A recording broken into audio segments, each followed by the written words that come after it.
اس میں سے بھی جو زمین اگاتی ہے اور خود کی اپنی جانوں سے بھی، اور ان میں سے بھی جن کے بارے میں یہ نہیں جانتے، یعنی زمین سے اگنے والے سب نباتات جو ہیں یہ بھی جوڑوں کی شکل میں نا، آپ دیکھیں ہر پھول اور ہر پھل کے میل اور فیمیل درخت ہوتے ہیں، اسی طرح انسانوں کی تخلیق بھی جوڑوں کی صورت میں ہی ہے، اور اسی طرح اللہ کی بہت سی اور مخلوق بھی ہے جو جوڑوں کی شکل میں، جن کے بارے میں انسان ابھی جانتا بھی نہیں ہے، اور ان کے لیے ایک نشانی رات بھی ہے۔ ہم کھینچ لیتے ہیں اسے دن کو تو اس وقت یہ اندھیرے میں رہ جاتے ہیں، اور سورج چلتا رہتا ہے اپنے مقررہ راستے پر، اور یہ اندازہ مقرر کیا ہوا ہے اس کا جو بہت زبردست، بہت علم والا ہے۔ اور چاند کی ہم نے منزلیں مقرر کر دی یہاں تک کہ وہ پھر کھجور کی پرانی سوکھی ٹہنی کی طرح ہو جاتا ہے، یعنی 27ویں شب کی آپ دیکھیں جو چاند جو بالکل کیسا باریک سا ایک سوکھی ہوئی ٹہنی کی طرح دکھائی دیتا ہے۔ نہ تو سورج کے لیے ممکن ہے کہ وہ چاند کو پکڑ لے، اور نہ ہی رات دن سے آگے نکل سکتی ہے۔ جب تک یہ دنیا قائم ہے نا، یہ دونوں ایک دوسرے کے آگے پیچھے ہی چلتے رہیں گے۔ وَكُلٌّ فِي فَلَكٍ يَسْبَحُونَ، اور یہ سب اپنے اپنے دائرے میں تیر رہے ہیں۔ وَآیَةٌ لَهُمْ أَنَّا حَمَلْنَا ذُرِّيَّتَهُمْ فِي الْفُلْكِ الْمَشْحُونِ، اور ان کے لیے ایک نشانی یہ بھی ہے کہ ہم نے ان کی نسل کو بھری ہوئی کشتی میں سوار کر دیا۔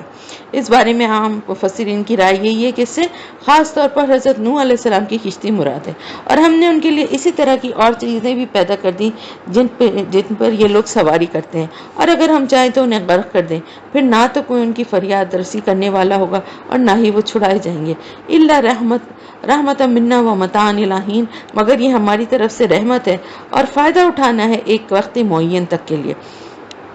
اور جب ان سے کہا جاتا ہے کہ سبق حاصل کرو اس سے جو تمہارے سامنے ہے اور جو تمہارے پیچھے ہے، تاکہ تم پر رحم کیا جائے، اور نہیں آتی ان کے پاس کوئی نشانی ان کی رب کی نشانیوں میں سے مگر یہ اس سے اعراض ہی کرتے ہیں۔ وَإِذَا قِيلَ لَهُمْ أَنفِقُوا مِمَّا رَزَقَكُمُ اللَّهُ، اور جب ان سے کہا جاتا ہے خرچ کرو اس میں سے جو اللہ نے تمہیں دیا، یعنی اللہ کے دیے ہوئے رزق میں سے، غریبوں کی بھی حاجت روائی کرو، بھوکوں کو کھانا کھلاؤ، یتیموں کی سرپرستی کرو، مخلوق خدا کی بہبود و بھلائی کے کاموں میں خرچ کرو۔ قال الذین کفروا للذین آمنوا ان نطعم من لا یشاء اللہ اطعمہ، تو یہ کافر کہتے ہیں اہل ایمان سے کہ کیا ہم انہیں کھلائیں جنہیں اللہ چاہتا تو خود کھلا دیتا۔ آپ دیکھیں بہت سارے لوگ اس طرح کی بات کرتے ہیں نا کہ اللہ کو کیا ضرورت ہے، اللہ تو ہر چیز پر قادر ہے، اگر اللہ چاہے تو وہ خود مدد کر دے، اللہ چاہے تو خود انہیں رزق دے، یہ تو اللہ نے ہی ان کو ایسا بنایا ہے نا، تو ہمارے دینے سے کیا وہ ہوگا، ہمارے دینے سے بھی کوئی فرق نہیں پڑتا۔ بے شک یہ بات ٹھیک ہے کہ دینے والی ذات اللہ کی ہی ہے، اور وہ اگر ہم سے دلوا رہی ہے تو یہ بھی اللہ ہی دے رہا ہے، جو اللہ ان کو ہم سے دلوا رہا ہے، اور اللہ ہر چیز پر قادر ہے۔ لیکن آسمانوں سے فرشتوں کے ذریعے تو اللہ نہیں بھیجے گا نا، اس دنیا میں اللہ نے دنیا میں ایک نظام بنایا ہے، اور انسان کو ہی انسان کی مدد کے لیے اللہ نے بنایا ہے۔ تو اللہ تعالیٰ کے نے جو رزق دیا ہے، پھر سب سے بڑی بات یہ وہ رزق آپ کا اپنا ذاتی تو نہیں ہے نا، جو بھی مال ہے، رزق ہے، کھانے پینے کا سامان ہے، جو چیزیں بھی ہیں، یہ سب اللہ نے ہی آپ کو دی ہے نا، تو اگر اللہ آپ کو کھلا رہا ہے تو اللہ نے آپ کو ذریعہ بنایا ہے کہ انہیں کھلائیں۔ لیکن جو ایمان نہیں رکھتے وہ اس طرح کی باتیں کرتے ہیں کہ اللہ خود ہی دے دیتا نا اگر چاہتا تو، اگر اللہ نے نہیں دیا اس کا مطلب ہے اللہ چاہتا ہے کہ یہ اسی حالت میں رہیں۔ ان انتم الا فی ضلال مبین، تم تو خود ہی سری گمراہی میں پڑے ہوئے ہو۔ یعنی کافروں کو نصیحت جب کی جاتی ہے تو وہ کہتے ہیں ہمیں کیا نصیحتیں کرتے ہو، تمہاری اپنی عقل کام نہیں کرتی، تمہاری تو بات اتنی منطق کے خلاف ہے کہ خوشحال لوگ جو ہیں وہ غربا اور مساکین کا خیال رکھیں، بھوکوں کو کھانا کھلائیں، جبکہ اللہ نے ان کو بنایا ہی ایسا ہے۔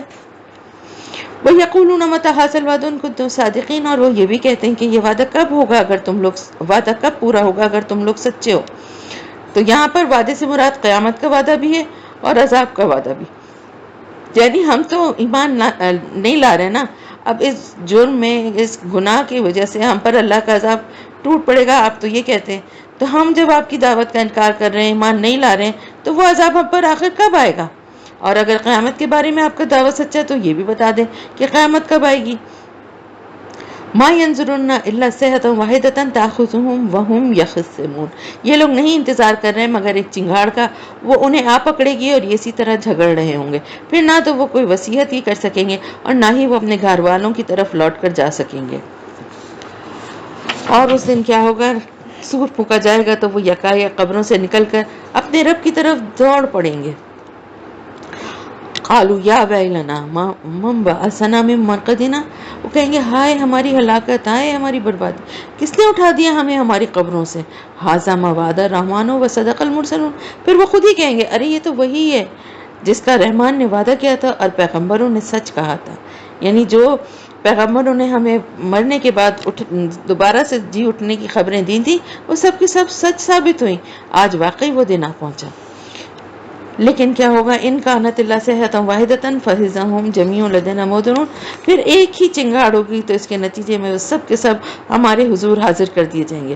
بس آج کے دن کسی جان پر کوئی ظلم نہیں کیا جائے گا اور تمہیں بدلے میں نہیں دیا جائے گا مگر وہی کچھ جو تم عمل کرتے رہے تھے. ان اصحاب الجنت اليوم فی شغل فاکہون، یقیناً اہل جنت اس دن مزے کرنے میں مشغول ہوں گے. ہم وازواجہم فی ظلال علی الارائک کی متکئون، وہ اور ان کی بیویاں سائے میں تختوں کے اوپر، تخت جو ہوتے ہیں ان کے اوپر تکیے لگائے بیٹھے ہوں گے. لہم فیہا فاکہۃ ولہم ما یدعون، اور اس پہ ان کے لیے تمام میوے ہوں گے اور ہر وہ شے ہوگی جو وہ طلب کریں گے، جو کچھ وہ چاہیں گے. سلام قولا من رب رحیم، سلام کہا جائے گا رب رحیم کی طرف سے. جنت میں اللہ کی طرف سے ان کے لیے سلامتی کے پیغامات آتے رہیں گے. وامتاز الیوم ایھا المجرمون، اور اعلان کیا جائے گا کہ اے مجرموں آج تم الگ ہو جاؤ. یعنی کافروں اور مشرک لوگوں کو چھانٹ کر الگ کر لیا جائے گا. پھر انہیں مخاطب کر کے پوچھا جائے گا کہ اے آدم کی اولاد، اے بنی آدم، کیا میں نے تم سے یہ وعدہ نہیں لے لیا تھا کہ تم شیطان کی بندگی مت کرنا؟ بے شک وہ تمہارا کھلا دشمن ہے اور میری ہی بندگی کرنا یہی سیدھا راستہ ہے. اور وہ تو تم میں سے بہت بڑی تعداد کو گمراہ کر کے لے گیا. تو کیا تم لوگ عقل سے کام نہیں لیتے تھے؟ ھذہ جہنم التی کنتم توعدون، اب یہ جہنم حاضر ہے جس کا تم کو وعدہ دیا جاتا تھا. اصلاح اليوم بما کنتم تکفرون، آج اس میں داخل ہو جاؤ اپنے کفر کی وجہ سے جو تم کرتے رہتے تھے. آج ہم ان کے منہوں پر مہر لگا دیں گے اور ان کے ہاتھ ہم سے باتیں کریں گے اور ان کے پاؤں گواہی دیں گے اس کمائی کے بارے میں جو وہ کرتے رہے تھے. یعنی مجرمین کے اپنے اعضاء جو ہیں وہ ان کے خلاف گواہی دیں گے کہ ان کے ذریعے سے کیا کیا غلط کام انہوں نے کیے. اور اگر ہم چاہیں تو ان کی آنکھیں مٹا دیں، پھر یہ دوڑیں راستہ پانے کے لیے لیکن کہاں دیکھ سکیں گے. اور اگر ہم چاہیں تو ان کی صورتیں مسخ کر دیں ان کے اپنے مقام سے، یعنی جہاں پر جس حالت میں ہوں وہیں پہ ان کی صورتیں مسخ ہو جائیں تو نہ وہ آگے چل سکیں اور نہ پیچھے لوٹ سکیں. مسخ ہونے سے کیا ہوگا؟ بالکل چہرہ مٹا دیا جائے تو اس سے کیا ہوگا؟ آنکھیں، ناک، کان سب کچھ ہی مسخ ہو جائے گا نا، تو نہ وہ آگے چل سکے نہ پیچھے لوٹ سکے. اور جس کو ہم زیادہ عمر دیتے ہیں اس کی خلقت میں ضعف پیدا کر دیتے ہیں، یعنی عمر کے ساتھ ساتھ اس کی ہر چیز جو ہے وہ کمزور ہونے لگتی ہے. وما علمناہ الشعر وما ينبغي له، اور ہم نے ان کو شعر نہیں سکھایا اور نہ ہی ان کے شایان شان ہے. یعنی آپ صلی اللہ علیہ وسلم کی شایان شان نہیں ہے اور نہ تو وہ شاعر ہیں، نہ اللہ تعالیٰ فرما رہے ہم نے ان کو شعر سکھائے. ان ہوا الا ذکر و قرآن مبین، یہ تو بس ایک یاد دہانی ہے، ایک ذکر ہے اور نہایت واضح قرآن ہے تاکہ وہ خبردار کر دے اس کو جو زندہ ہو. یعنی زندہ سے مراد ہے کچھ انسان جیسے جیتے جی بھی مردہ ہوتے ہیں نا، کہ ان کی روحیں جو ہیں ان کی موت واقع ہو چکی ہوتی ہے، وہ حق کو اور دین کو قبول کرنے کے لیے تیار ہی نہیں ہوتے اپنی ضد اور اپنی سرکشی کی وجہ سے، تو وہ مردہ ہیں. اور زندہ وہ ہیں جن کے دل جو ہیں اس پیغام کو، اس دعوت کو قبول کرتے ہیں، یہ قرآن ان کے دل تک پہنچتا ہے، اثر کرتا ہے. اور کافروں پر قول واقع ہو جائے، یعنی یہ اس وجہ سے قرآن کو بھیجا گیا ہے کہ ایک تو یہ کہ وہ خبردار کر دے اس کو جو زندہ ہے، اور کافروں پہ قول جو ہے واقع ہو جائے، یعنی ان پر حجت تمام ہو جائے اور وہ عذاب کے مستحق ہو جائیں. کیا انہوں نے غور نہیں کیا کہ ہم نے اپنے ہاتھوں کی بنائی ہوئی چیزوں میں سے ان کے لیے چوپائے پیدا کر دیے جن کے اب یہ مالک بنے پھرتے ہیں، یعنی یہ میری بھینس ہے، میرا گھوڑا ہے کرتے ہیں. یہ حقیقت وہ کیوں بھول جاتے ہیں کہ اصل میں تو انہیں تخلیق اللہ نے ہی کیا ہے اور ہم نے ان مویشیوں کو ان کا مطیع و فرمانبردار کر دیا ہے، تو ان میں سے بعض پر وہ سوار ہوتے ہیں اور بعض کا گوشت کھاتے ہیں اور ان کے لیے ان میں بہت سے فائدے اور پینے کی جگہیں ہیں. تو کیا یہ لوگ شکر نہیں کرتے؟ وَاتَّخَذُوا مِن دُونِ اللَّهِ آلِهَةً لَعَلَّهُمْ يُنصَرُونَ، اور انہوں نے اللہ کے سوا دوسرے معبود کر لیے کہ شاید کہ ان کی مدد کی جائے. انہیں امید ہے کہ اللہ کے ہاں ان کے یہ معبود جو ہیں وہ ان کی سفارش کریں گے اور وہ آخرت کے عذاب سے بچ جائیں گے. وہ ہرگز کوئی استطاعت نہیں رکھتے ان کی مدد کی، بلکہ وہ تو خود ہوں گے ان کے پکڑے ہوئے قیدی. تو اے نبی صلی اللہ علیہ وسلم، آپ ان کی بات آپ کو رنجیدہ نہ کر دے، یعنی آپ ان کی باتوں سے رنجیدہ اور دل گرفتہ نہ ہو۔ اِنَّا نَعْلَمُ مَا يُسِرُّونَ وَمَا يُعْلِنُونَ، ہم خوب جانتے ہیں جو کچھ یہ لوگ چھپا رہے ہیں اور جو کچھ ظاہر کر رہے ہیں۔ تو کیا انسان نے دیکھا نہیں کہ ہم نے اسے بنایا ہے قطرے سے، تو اب یہ بن گیا ہے کھلا جھگڑنے والا، یعنی ایک حقیر قطرے سے بننے والے انسان کی دیدہ دلیری کا اب یہ عالم ہے، اس کی ڈٹائی اور سرکشی اس اسٹیج پہ پہنچ گئی کہ ہماری آیت پہ اعتراض کرتا ہے، ہمارے نبی صلی اللہ علیہ وسلم کے ساتھ کچ بحثی کرتا ہے، اور یہ ہمارے بارے میں تو مثالیں بیان کرتا ہے اور اپنی پیدائش کو بھول گیا۔ کہتا ہے کہ کون زندہ کرے گا ہڈیوں کو جبکہ وہ بالکل بوسیدہ ہو چکی ہوں گی۔ اے نبی صلی اللہ علیہ وسلم، آپ کہہ دیجئے کہ ان کو وہی زندہ کرے گا جس نے ان کو پہلی مرتبہ پیدا کیا تھا، یعنی بالکل سمپل جواب ہے، کوئی لمبی چوڑی بات کرنے کی ضرورت ہی نہیں ہے۔ پہلی دفعہ بھی تم خود سے تو نہیں بن گئے نا، تو کسی نے تمہاری تخلیق کی اور تمہیں اس دنیا میں بھیجا ہے نا، وہی تمہیں دوبارہ بھی بنانے پہ قادر ہے، اور ہر مخلوق کا مکمل علم رکھنے والا ہے۔ الذی جعل لکم من الشجر الاخضر نارا، جس نے تمہارے لیے سب درخت سے آگ پیدا کی۔ اس کے ایک معنی تو یہ ہے کہ ہرے بھرے درختوں سے اللہ تعالیٰ نے ان میں ایسی صلاحیت پیدا کی ہے کہ ان کے اندر جلنے اور آگ پیدا کرنے کی، کہ ان کی لکڑیاں جب کو لوگ خشک کر کے جلاتے ہیں اور آگ کے حوالے سے اپنی ضرورت پوری کرتے ہیں۔ اس کے علاوہ بعض درخت ایسے بھی مراد ہیں جن کی سب شہنیاں جو ہیں وہ رگڑنے سے آگ پیدا ہوتی ہے، مثلا بانس کی بعض اقسام میں یہ صلاحیت موجود ہے۔ اسی طرح بعض ایسے درخت بھی ہیں جو کہ جن کی مدد سے مسافر ضرورت پڑنے پر آگ جلا لیتے تھے، اور وہ سرسبز درخت ہوتے تھے اور ان کی سب شاخوں کو جب آپس میں رگڑا جاتا تھا تو آگ پیدا ہو جاتی ہے۔ فَإِذَا أَنْتُم مِّنْهُ تُوقِدُونَ، تو تم اس سے آگ سلگاتے ہو۔ تو کیا جس نے پیدا کیا آسمانوں کو اور زمین کو، وہ اس پر قادر نہیں ہے کہ ان جیسی مخلوق دوبارہ پیدا کر دیں؟ یعنی کون سی ایسی مشکل بات ہے، جس نے ایک دفعہ پیدا کیا اس کے لیے دوبارہ کیوں نہیں، جبکہ وہ تو بہت تخلیق فرمانے والا ہے، سب کچھ جاننے والا ہے۔ انما امرہ اذا اراد شیئا ان یقول له کن فیکون، اور اس کے امر کی شان تو یہ ہے کہ جب وہ کسی چیز کا ارادہ کر لیتا ہے تو وہ اس سے کہتا ہے ہو جا، اور وہ ہو جاتی ہے۔ فسبحان اللہ بیدہ ملکوت کل شیء والیہ ترجعون، تو بڑی بابرکت ہے، یعنی بڑی برکت اور بڑی پاک ہے وہ ذات جس کے قبضہ قدرت میں ہر چیز کا اختیار ہے، اور اسی کی طرف تم سب لوٹا دیے جاؤ گے۔ سورہ صافات، بسم اللہ الرحمن الرحیم۔ والصافات صفا، قسم ہے ان فرشتوں کی جو قطار در قطار صفیں باندھے حاضر رہتے ہیں۔ فالزاجرات زجرا، پھر قسم ہے ان کی جو ڈانٹنے والے ہیں، یعنی جب اللہ تعالیٰ کسی بستی پر عذاب کا حکم دیتا ہے تو فرشتوں کی ایک ڈانٹ سے وہ بستی تباہ اور متعلقہ قوم ہلاک ہو جاتی ہے۔ متعلقہ قوم پہ فرشتوں کے ذریعے یہ عذاب آتا ہے نا۔ اور پھر قسم ہے ان کی جو تلاوت کرنے والے ہیں ذکر کی، یعنی اللہ کا جو کلام انبیاء اور رسول علیہ السلام پر نازل ہوتا ہے اسے فرشتے ہی لے کر آتے ہیں۔ پھر ان الہکم لواحد، یعنی یہ تمام فرشتے اس حقیقت پر گواہ ہیں کہ یقیناً تمہارا الہ ایک ہی ہے، رب السماوات والارض وما بینہما ورب المشارق، جو مالک ہے آسمانوں اور زمین کا اور جو کچھ ان دونوں کے درمیان ہے، اور تمام مشرقوں کا۔ ہم نے مزین کر دیا ہے آسمان دنیا کو ستاروں کی زیبائش سے تمام مشرقوں کا کہا ہے، مغربوں نے کہا ہے، کیوں؟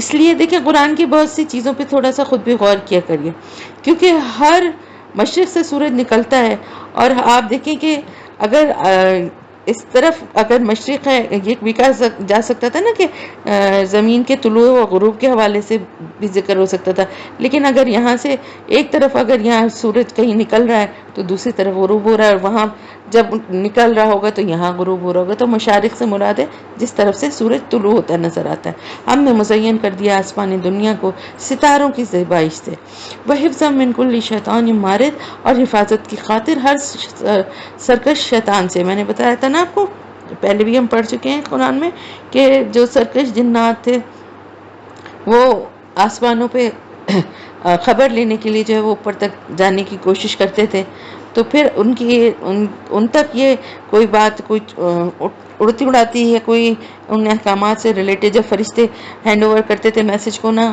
آگے تو وہ کچھ ان کے کانوں میں پڑ جاتی تھی، تو اس کوشش کو ناکام بنانے کے لیے ایک اللہ تعالیٰ کی طرف سے حفاظتی انتظام بنا ہوا ہے۔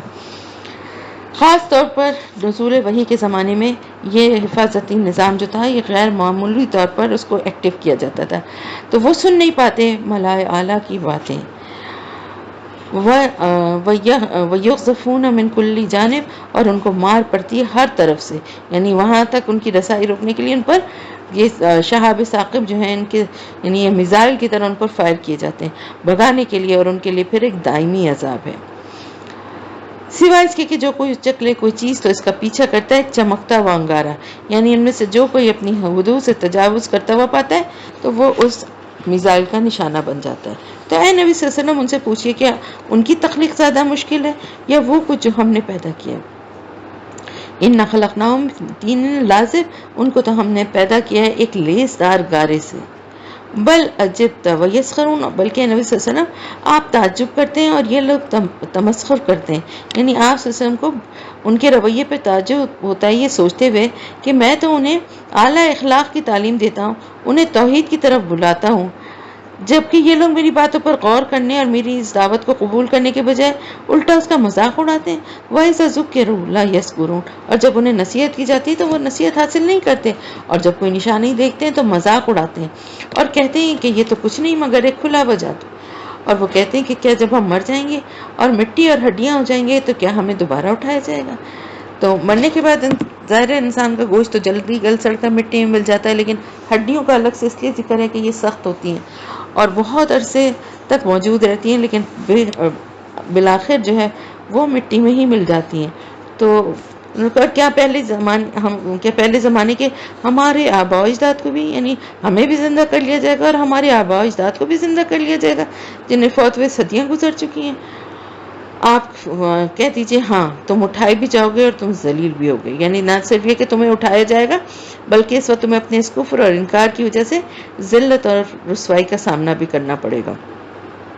بس وہ ایک زور کی ڈانٹ ہوگی تو جب ہی وہ دیکھنے لگیں گے، یعنی وہ ایک زوردار ڈانٹ کی صورت میں حکم دیا جائے گا اللہ تعالیٰ فرمانے کہ ہماری طرف سے، جس کی تعمیل میں تمام انسانوں کے ذرات اجسام آن واحد میں جمع ہو جائیں گے اور جیتے جاگتے انسانوں کی صورت اختیار کر لیں گے۔ وَقَالُوا يَا وَيْلَنَا هَٰذَا يَوْمُ الدِّينِ، اور وہ کہیں گے ہائے ہماری شامت، یہ تو بدلے کا دن ہے، یعنی یہ تو وہی جزا و سزا کا دن آ گیا جس کے بارے میں ہمیں بار بار بتایا جاتا تھا اور ہم بار بار انکار کرتے تھے۔ اس وقت انہیں کہا جائے گا کہ ہاں یہ وہی فیصلے کا دن ہے جس کو تم لوگ جھٹلایا کرتے تھے۔ پھر حکم دیا جائے گا کہ جمع کرو ان سب ظالموں کو اور ان کے ساتھیوں کو اور ان کو بھی جن کی یہ لوگ پوجا کیا کرتے تھے اللہ کے سوا، یعنی سب کو وہاں جمع کیا جائے گا۔ پھر ان سب کو جہنم کا راستہ دکھاؤ، یعنی جیسے ریوڑ کو ہانکا جاتا ہے نا، ایسے ان سب کو جمع کیا جائے گا اور پھر جہنم کے راستے کی طرف ان کو دھکیلا جائے گا، اور انہیں پھر اللہ تعالیٰ فرمانے کہ انہیں روکو ذرا، ابھی ان سے کچھ پوچھا جائے گا۔ ما لکم لا تناصرون، یہ تمہیں کیا ہو گیا ہے، تم کیوں ایک دوسرے کی مدد نہیں کر رہے؟ یعنی دنیا میں تو تم نے بڑے اپنے مضبوط گروہ بنائے ہوئے تھے، بڑی محفلوں اور ان میں شریک ہونے والوں پر تمہیں بڑا غرور تھا، اور تم بڑے فخر سے کہتے تھے کہ دیکھو میری مجلس میں یا میری محفل میں کتنے طاقتور اور بڑے بڑے عہدوں والے اور کیسے بڑے پیسے والے لوگ آ کر بیٹھتے ہیں، تو آج وہ سب کیوں تمہاری حمایتی کیوں بے بس ہو گئے؟ اب تم ایک ہی حکم پر سب کے سب جہنم کی طرف کیوں چل پڑے ہو؟ کیوں آپس میں ایک دوسرے کی مدد نہیں کر رہے ہو؟ بل ہم الیوم مستسلمون، بلکہ آج تو یہ بہت فرما بردار بنے ہوئے، یعنی بغیر کسی مزاحمت کے اپنے آپ کو حوالے کر دیا ہے، سزا کے لیے پیش کر دیا۔ اور پھر وہ ایک دوسرے کی طرف رخ کر کے پوچھنے لگیں گے، جب اللہ تعالیٰ یہ سوال ان سے کرے گا اس کے بعد آپس میں پوچھنے لگیں گے ایک دوسرے سے، کہیں گے تم بھی تو آیا کرتے تھے ہمارے پاس بڑے دبدبے کے ساتھ، یعنی تم ہمارے سردار تھے اور اپنی حیثیت کا روب جما کر ہمیں اپنی پیروی پر مجبور کیا کرتے تھے۔ وہ کہیں گے نہیں، بلکہ تم لوگ خود ہی ایمان لانے والے نہیں تھے اور ہمیں تم پر کوئی اختیار تو نہیں تھا، بلکہ تم خود ہی حد سے بڑھ جانے والے لوگ تھے۔ فحق علینا قول ربنا انا لذائقون، تو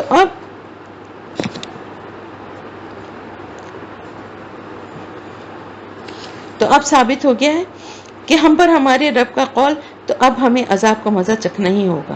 فَأَغْوَيْنَاكُمْ إِنَّا كُنَّا غَاوِينَ، تو ہم نے تم لوگوں کو گمراہ کیا، ہم خود بھی تو گمراہ تھے۔ یعنی پہلے تو یہ آپس میں یہ لڑیں گے کہ تمہاری وجہ سے ہوا، تم نے ہمیں بہکایا، تم نے ہمیں حق کا انکار کرنے پہ مجبور کیا۔ وہ کہیں گے تم ہمارے لیے مصیبت بن گئے ہو، تو ہم نے تمہیں زبردستی تو نہیں کہا تھا نا کہ تم حق کا انکار کرو۔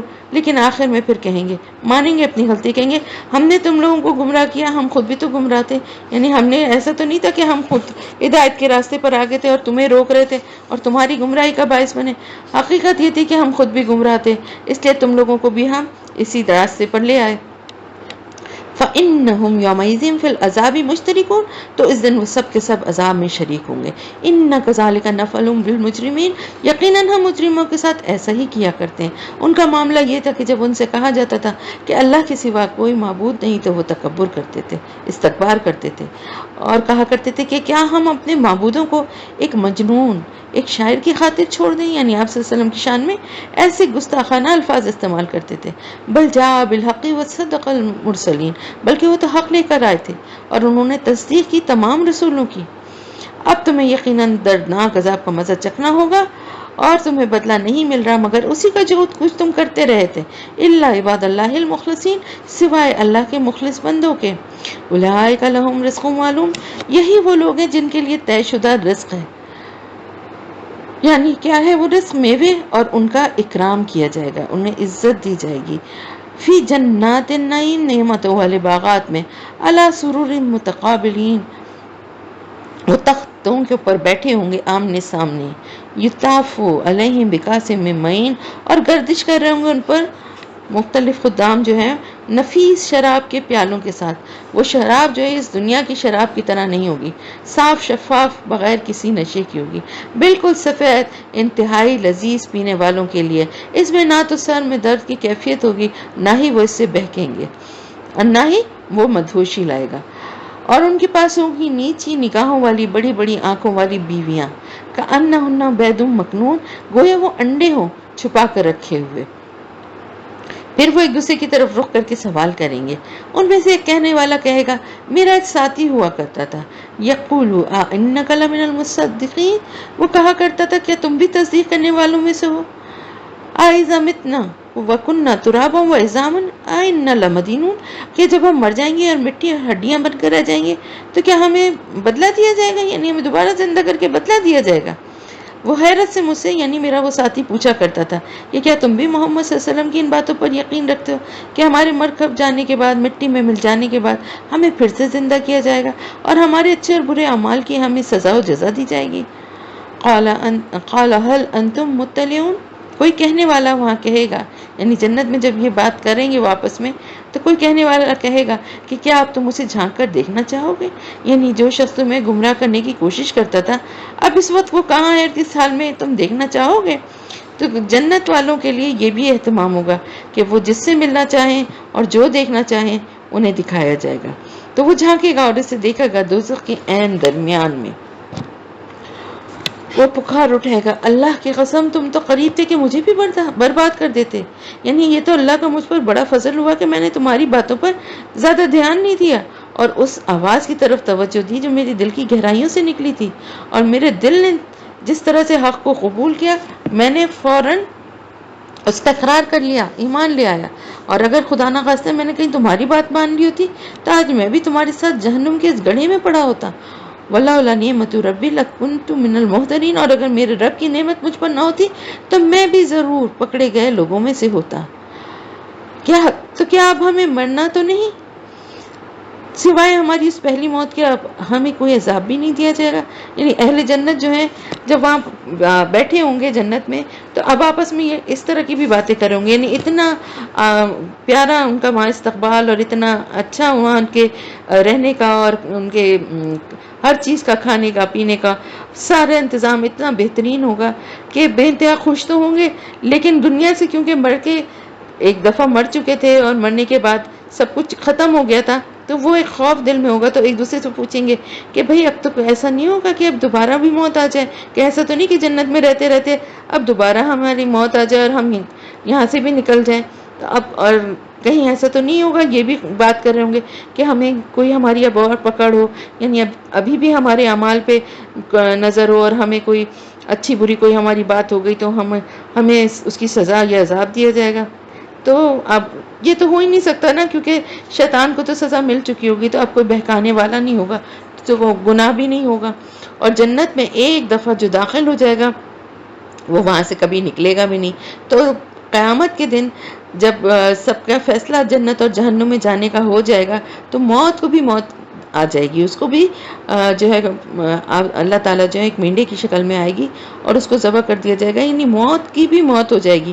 اب جو جنت میں ہیں وہ ہمیشہ ہمیشہ ہمیشہ جنت میں رہیں گے، اور جو جہنم میں وہ بھی ہمیشہ جہنم میں رہیں گے، کیونکہ اب موت نہیں آئے گی. ہاں اللہ تعالیٰ مومنین کو ان کے گناہ کی سزا وہ اپنی جب پالیں گے، اگر مومنین ہیں دل میں ایمان ہے لیکن کچھ ایسے کبیرہ گناہ یا کوئی ایسی ان کی ہیں جس کی انہوں نے معافی نہیں مانگی اور ان کے وہ گناہ باقی ہیں، تو ان کو ڈالا جائے گا جہنم میں، لیکن سزا پوری کرنے کے بعد ان کو وہاں سے نکال لیا جائے گا. لیکن باقی کفار اور منافقین اور مشرکین یہ تو جہنم میں ہی پڑے رہیں گے ہمیشہ ہمیشہ. باقی جو اللہ کی مرضی ہو، جس کو اللہ چاہے گا وہ اس کے بارے میں جو چاہے گا وہ فیصلہ کرے گا. یقیناً یہی بہت بڑی کامیابی ہے، یعنی جنت میں اس طرح سے پہنچ جانا اور وہاں پر ہمیشہ ہمیشہ کا قیام نعمتوں کے ساتھ، اپنے پیارے رشتوں کے ساتھ، اس سے بڑی اور کیا کامیابی ہوگی. ایسی ہی چیز کے لیے عمل کرنا چاہیے عمل کرنے والوں کو. بھلا میزبانی کے طور پر یہ بہتر ہے یا زقوم کا درخت؟ یعنی جنت کی جو نعمتوں کا ذکر کیا جا رہا ہے اس کے مقابلے میں اہل جہنم کی ابتدائی مہمان نوازی کس چیز سے ہوگی؟ زقوم کے درخت سے. اور زقوم کا درخت کیا ہے، اس کی تفصیل ویسے تو ہم اس کا ذکر پڑھ چکے ہیں لیکن اب اس کی تفصیل آپ کو یہاں پہ پتہ چلتی ہے. تو سورہ بنی اسرائیل میں بتایا جا چکا ہے کہ کافروں کو زقوم کا جو درخت ہے اس کے پھل کھلائے جائیں گے. تو اہل جہنم کو آگے جو سامنا کرنا پڑے گا جن حالات کا، وہ تو سوچیں اور مزید کتنے خوفناک اور خطرناک ہوں گے. یہ تو صرف ابتدائی مہمان نوازی ہوگی. ہم نے اس درخت کو فتنہ بنا دیا ظالموں کے لیے، وہ ایک درخت ہے جو جہنم کی تہ میں سے نکلے گا. یہی بات کافروں کے لیے بہت بڑی آزمائش بن گئی تھی نا، کہ جہنم میں تو آگ ہے، آگ میں بھلا درخت کیسے نکل آئے گا؟ ایک طرف تو کہتے ہیں کہ آگ ہے جہنم میں اور وہ گھیر لے گی کافروں اور مشرکین کو، دوسری طرف کہتے ہیں جہنم کی تہ سے جو ہے ایک درخت نکلے گا. تو اللہ تعالیٰ کے اس دنیا کے اور آخرت میں جہنم اور جنت کے جو قوانین ہیں نا، ان کا آپس میں کوئی تعلق نہیں ہے. دنیا میں تو انسان آگ میں جل کر مر جاتا ہے نا، مگر جہنم کی آگ میں جلتا رہے گا مگر مرے گا بھی نہیں. ایک دفعہ انسان کی جلد اس دنیا میں اگر جل جائے، آگ سے جھلس جائے یا اتر جائے کھال، تو پھر کبھی ٹھیک نہیں ہو سکتی. لیکن وہاں جہنمیوں کی جو کھالیں ہیں وہ جل جانے کے بعد کپڑوں کی طرح تبدیل کر دی جائیں گی، دوسری کھال آ جائے گی اور پھر عذاب کا اسی طرح ان کے اوپر کوڑا برسے گا. اور اس درخت کی مزید نشانیاں اور اس کی جو وہ ہے اس کے بارے میں اس کی تفصیل اللہ تعالیٰ یہاں فرما رہے ہیں کہ اس کی خوشیں ایسے ہوں گے، یعنی اس کے پھل جو ہیں وہ ایسے ہوں گے جیسے شیاطین کے سر، یعنی جسامت میں غیر معمولی طور پر بڑے ہوں گے، دیکھنے میں بہت ہی بھدے اور بدنما.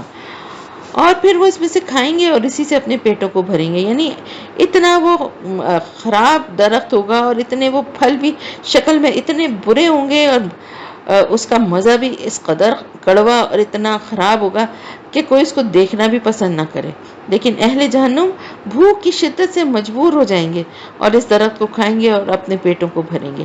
پھر وہ حلق سے اتریں گے نہیں، وہ گلے میں پھنس جائیں گے، سخت ہوں گے، خشک ہوں گے، کانٹے دار ہوں گے، وہ گلے میں پھنس جائیں گے. تو پھر اس کے اوپر ان کے لیے گرم پانی کا آمیزہ ہوگا، اور وہ گرم پانی بھی کیسا ہوگا؟ جیسے پگھلا ہوا تانبا. اور وہ اس کی یعنی خصوصیات یہ بتائی گئی ہیں کہ ایسا پیپ ملا ہوا کھولتا ہوا پانی، یعنی وہی جو جہنمی جو ہیں جب وہ جلائے جائیں گے آگ میں تو ان کی جو چربی اور خون اور یہ سب پگھل کے جو آگ کی شدت سے جو پگھل کے گرے گا نا، وہ وہی جمع کر کے ان کو پینے کے لیے دیا جائے گا. استغفر اللہ استغفر اللہ استغفر اللہ. پھر ان کا لوٹ کر آنا ہے جہنم کی طرف. یعنی یہ زقوم کا کھانا اور یہ کھولتا ہوا مشروب تو ان لوگوں کی ابتدائی مہمان نوازی کے طور پہ ان کو دیا جائے گا، پھر انہیں ان کے مستقل ٹھکانے یعنی جہنم کی طرف بھیج دیا جائے گا۔ یہ وہ لوگ ہیں جنہوں نے اپنے آباء و اجداد کو گمراہ پایا تو وہ انہی کے نقش قدم پر چلنے لگے، یعنی ان کے باپ دادا تو ٹھیک ہے گمراہ تھے، لیکن انہوں نے بھی اپنی عقل سے کام نہیں لیا اور اپنے گمراہ آباء و اجداد کے وہی جو طور طریقے تھے انہی پر عمل کرتے رہے، اور ان سے پہلے لوگوں کی بھی اکثریت گمراہ تھی۔ وَلَقَدْ أَرْسَلْنَا فِيهِمْ مُنذِرِينَ، اور ہم نے ان میں اپنے خبردار کرنے والے بھیجے تھے۔ فَانظُرْ كَيْفَ كَانَ عَاقِبَةُ الْمُنذِرِينَ، تو دیکھ لو کیسا انجام ہوا ان لوگوں کا جنہیں خبردار کر دیا گیا تھا۔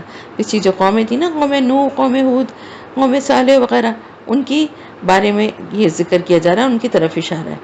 اِلَّا عِبَادَ اللَّهِ الْمُخْلَصِينَ، سوائے اللہ کے خاص بندوں کے، یعنی اللہ نے اپنے خاص بندے جو ہیں ہر زمانے میں جو جہاں پر بھی تھے ان کی ہر طرح سے مدد کی ہے، اور انہیں ہر طرح کے برے انجام سے، سزا سے، عذاب سے بچا لیا ہے، جس سے کہ اللہ کے نافرمان لوگ دوچار ہوئے۔ اور ہمیں پکارا تھا نوح نے، تو کیا ہم کیا ہی اچھے دعا قبول کرنے والے ہیں۔ وَنَجَّيْنَاهُ وَأَهْلَهُ مِنْ كَرْبِ الْعَظِيمِ، اور ہم نے نجات دی اس کو اور اس کے گھر والوں کو کرب عظیم سے۔ کرب عظیم یعنی بہت ہی شدید تکلیف اور بہت ہی شدید اذیت۔ کیا تھی وہ تکلیف، کیا تھا وہ کرب عظیم؟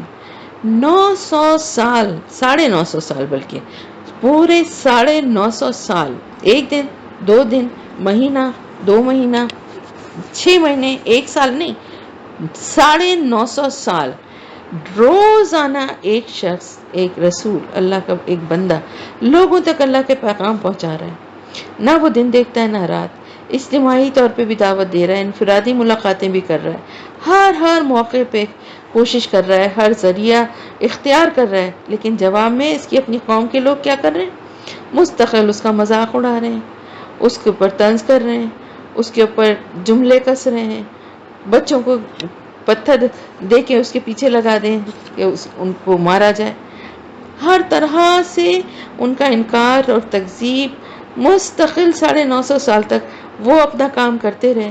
اولو العزم پیغمبروں میں سے ہیں حضرت نوح علیہ السلام، تو وہ اپنا کام کرتے رہے پوری ایمانداری سے، اور لوگ مستقل ان کا انکار کرتے رہے اور مستقل جو ہے ان کو تکلیف پہنچاتے رہے۔ یہ تھا کرب عظیم جس سے اللہ نے ان کو نجات دی، اور کس طرح دی؟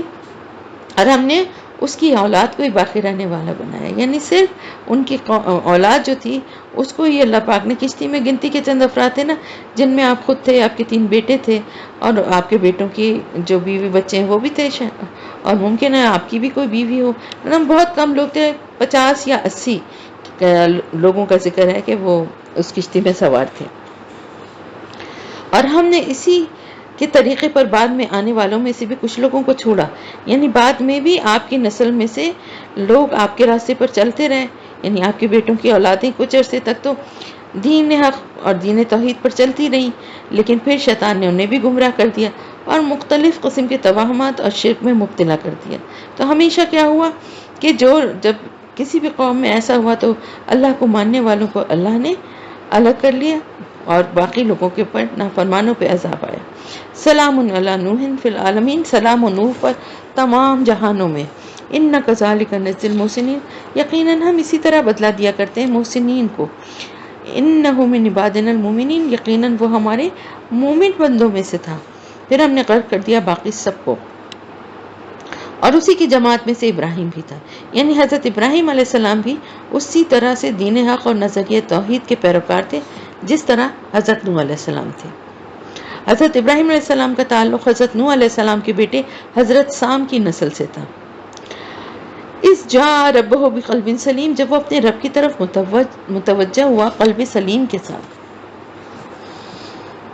جب اس نے کہا اپنے والد اور اپنی قوم سے کہ تم لوگ کن چیزوں کو پوجتے ہو، کن چیزوں کی عبادت کرتے ہو؟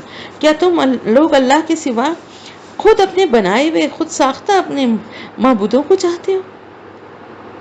تو تمہارا کیا گمان ہے رب العالمین کے بارے میں؟ فنظر نظرۃ فی النجوم، بس اس نے ایک نظر ستاروں پر ڈالی، یعنی ستاروں پر ایک نگاہ ڈالی۔ ستاروں کی بھی پوجا کرتے تھے، سورج کی بھی کرتے تھے، اور بھی نہ جانے کتنے دیوی دیوتا انہوں نے بنا کے رکھے ہوئے تھے کہ جیسے وہ ستاروں پہ غور کر کے کچھ معلوم کرنے کی کوشش کر رہے ہیں۔ پھر مزید آگے ہم پڑھ چکے ہیں نا پچھلی صورتوں میں کہ کیا ہوا تھا، کس طرح یہاں پر وہ سارا کس طرح وہ ایمان لائے کہ سورج اور چاند کو دیکھ کے، اور کس طرح وہ ساری تفصیل کے بجائے ڈائریکٹ بات آ گئی کہ جہاں پر وہ بتوں کو توڑنے والا واقعہ تھا، کہ وہاں ان کی قوم کا ایک بہت بڑا تہوار تھا، بت پرستی بھی عام تھی، ستارہ پرستی بھی عام تھی، اور باہر ایک بہت بڑا میدان، باہر کھلے میدان میں جا کے ایک بہت بڑا سالانہ جشن منایا جاتا تھا۔ تو جب جشن کا دن آیا تو حضرت ابراہیم علیہ السلام نے کہا فقال انی سقیم، پھر کہا کہ میں تو بیمار ہوں۔ تو وہ اس سے پھر گئے پیٹ پھیرتے ہوئے، یعنی حضرت ابراہیم علیہ السلام کو چھوڑ کر وہ لوگ اپنے جشن میں اپنی عبادتوں کے لیے چلے گئے۔ پھر وہ چپکے سے ان کے معبودوں میں جا گھسا اور کہنے لگا تم کھاتے کیوں نہیں ہو؟ یعنی وہاں دیکھا طرح طرح کے بتوں کے آگے نذرانے چڑھے ہوئے ہیں، کھانے اور پھل اور ہر چیز۔ تو پوچھا بتوں سے کہ تم کیوں نہیں کھا رہے ہو، اور تمہیں کیا ہو گیا کہ تم بولتے بھی نہیں ہو؟ پھر وہ جب جواب نہیں دیا تو وہ اب بل پڑا ان پر ضرب لگاتا ہوا دائیں ہاتھ سے، یعنی پوری قوت سے ان پر کوئی کلہاڑی یا تیشہ تھا جس سے وار کرنی شروع کر دیا۔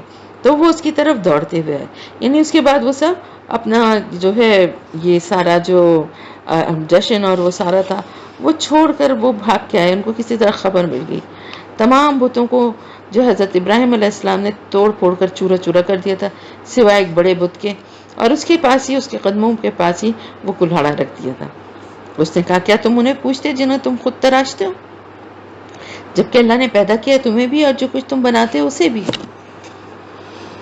اب یہ بات جو تھی، پہلے تو اس بات پہ بڑا غصہ آیا ان کو کہ ہمارے معبودوں کو اس طرح سے توڑا ہے اور ایسی ان کی بے حرمتی کی ہے۔ پھر اس کے بعد اس جواب سے اور زیادہ آیا کہ جب انہوں نے یہ کہا کہ اسی سے پوچھو نا، یہ جو بت تمہارا بیٹھا ہوا ہے اس کے پاس ہی تو ہے وہ کلاڑا، اسی تو نہیں توڑا ہے۔ تو انہوں نے کہا یہ کیسی بے خوفی کی باتیں کرو، یہ کہیں بول سکتا ہے؟ تو انہوں نے کہا جب تم نہ یہ بول سکتا ہے نہ تمہاری کوئی مدد کر سکتا ہے تو پھر تم کس طرح اس کو اللہ کے ساتھ شریک ٹھہراتے ہو؟ اب جواب تو کوئی بن نہیں پڑا، لیکن ایمان بھی نہیں لانا تھا۔ اب ایسا آئینہ دکھایا تھا کہ اس کے لیے کیا اب آگے جواز دیتے، بات کوئی بن نہیں پا رہی تھی۔ تو اب جل بلا کے یہ کہا کہ بھائی اس کے لیے ایک عمارت بناؤ، پھر اس کو شعلے مارتی ہوئی آگ میں جھونک دو، یعنی خوب آگ دہکائی جائے اور اس میں ان کو ڈال دو۔ فرادوا به كيدا فجعلناهم الاسفلين، تو اس طرح انہوں نے اس کے ساتھ ایک داؤ آزمایا، لیکن اللہ تعالیٰ فرما رہے ہم نے ان کو ہی نیچے کر دکھایا۔ اور اب اس نے کہا کہ میں اپنے رب کی طرف جانے والا ہوں، ضرور میری رہنمائی کرے گا۔ یعنی آگ آپ کے لیے جو ہے وہ اللہ کے حکم سے ٹھنڈی ہو گئی تھی، اور اس کے بعد یہ اتنا بڑا معجزہ اور اتنا بڑا اللہ کی قدرت کی جو نشانی دیکھنے کے بعد بھی وہ قوم ایمان نہیں لائی، اور اسی طرح ڈٹی رہی اپنے کفر پہ، اپنے شرک پر۔ تو آپ دیکھیں مکے میں جو قریش جو بار بار مطالبہ کرتے تھے، اللہ پاک کی رحمت تھی نا جو اللہ ان کو کوئی معجزہ نہیں دکھا رہا تھا، کیونکہ جس سے ایمان نہیں لانا وہ بڑے سے بڑے معجزے کو دیکھ کر بھی نہیں لاتا، اور جس کو ایمان لانا ہے تو چاروں طرف ایسے ہی اللہ کے اتنے معجزے بکھرے ہوئے، ان پہ غور و فکر کرے۔ تو اب کیا ہے کہ یہ ایک اللہ کا ایک بنایا ہوا قانون ہے کہ جب کوئی قوم اپنے نبی یا رسول کے قتل پر آمادہ ہو جائے تو پھر وہ نبی یا رسول مزید اس قوم میں نہیں رہتے۔ جیسے آپ صلی اللہ علیہ وسلم کے لیے جب قتل کی منصوبہ بندی کی جا رہی تھی تو اللہ تعالیٰ نے آپ کو کس طرح سے آپ کو ہجرت کے لیے ہجرت کا آپ کو اذن دیا اور آپ وہاں سے نکل گئے۔ اسی طرح حضرت ابراہیم علیہ السلام کی صرف منصوبہ بندی نہیں تھی، ان کو باقاعدہ آگ میں ڈال بھی دیا گیا تھا، تو اب آپ کو وہاں سے نکلنا تھا۔ اللہ کے اس قانون کے تحت حضرت ابراہیم علیہ السلام نے عراق سے ہجرت کا ارادہ فرمایا اور آپ نے عراق سے فلسطین کی طرف ہجرت کی۔ پھر آپ نے دعا کی کہ پروردگار مجھے ایک صالح بیٹا عطا فرما، تو ہم نے اسے بشارت دی، فبشرناہ بغلام حلیم، تو ہم نے اسے بشارت دی ایک حلیم الطبع لڑکے کی۔ فلما بلغ معہ السعی، پھر جب وہ پہنچا اس کے ساتھ بھاگ دوڑ کرنے کی عمر کو، تو اس نے کہا میرے بیٹے میں دیکھ رہا ہوں خواب میں کہ میں تمہیں ذبح کر رہا ہوں، یعنی میں بار بار یہ خواب دیکھ رہا ہوں۔ روایت میں آیا ہے، بعض روایت میں، کہ حضرت ابراہیم علیہ السلام نے مسلسل 3 راتیں یہ خواب دیکھا تھا۔ فانظر ماذا تری، تو دیکھو تمہاری کیا رائے ہے۔ اب دیکھیں حلیم حلیم الطبع تھے، بردبار تھے، بچے تھے اللہ کے، لیکن انہوں نے کتنی اچھی بات کی.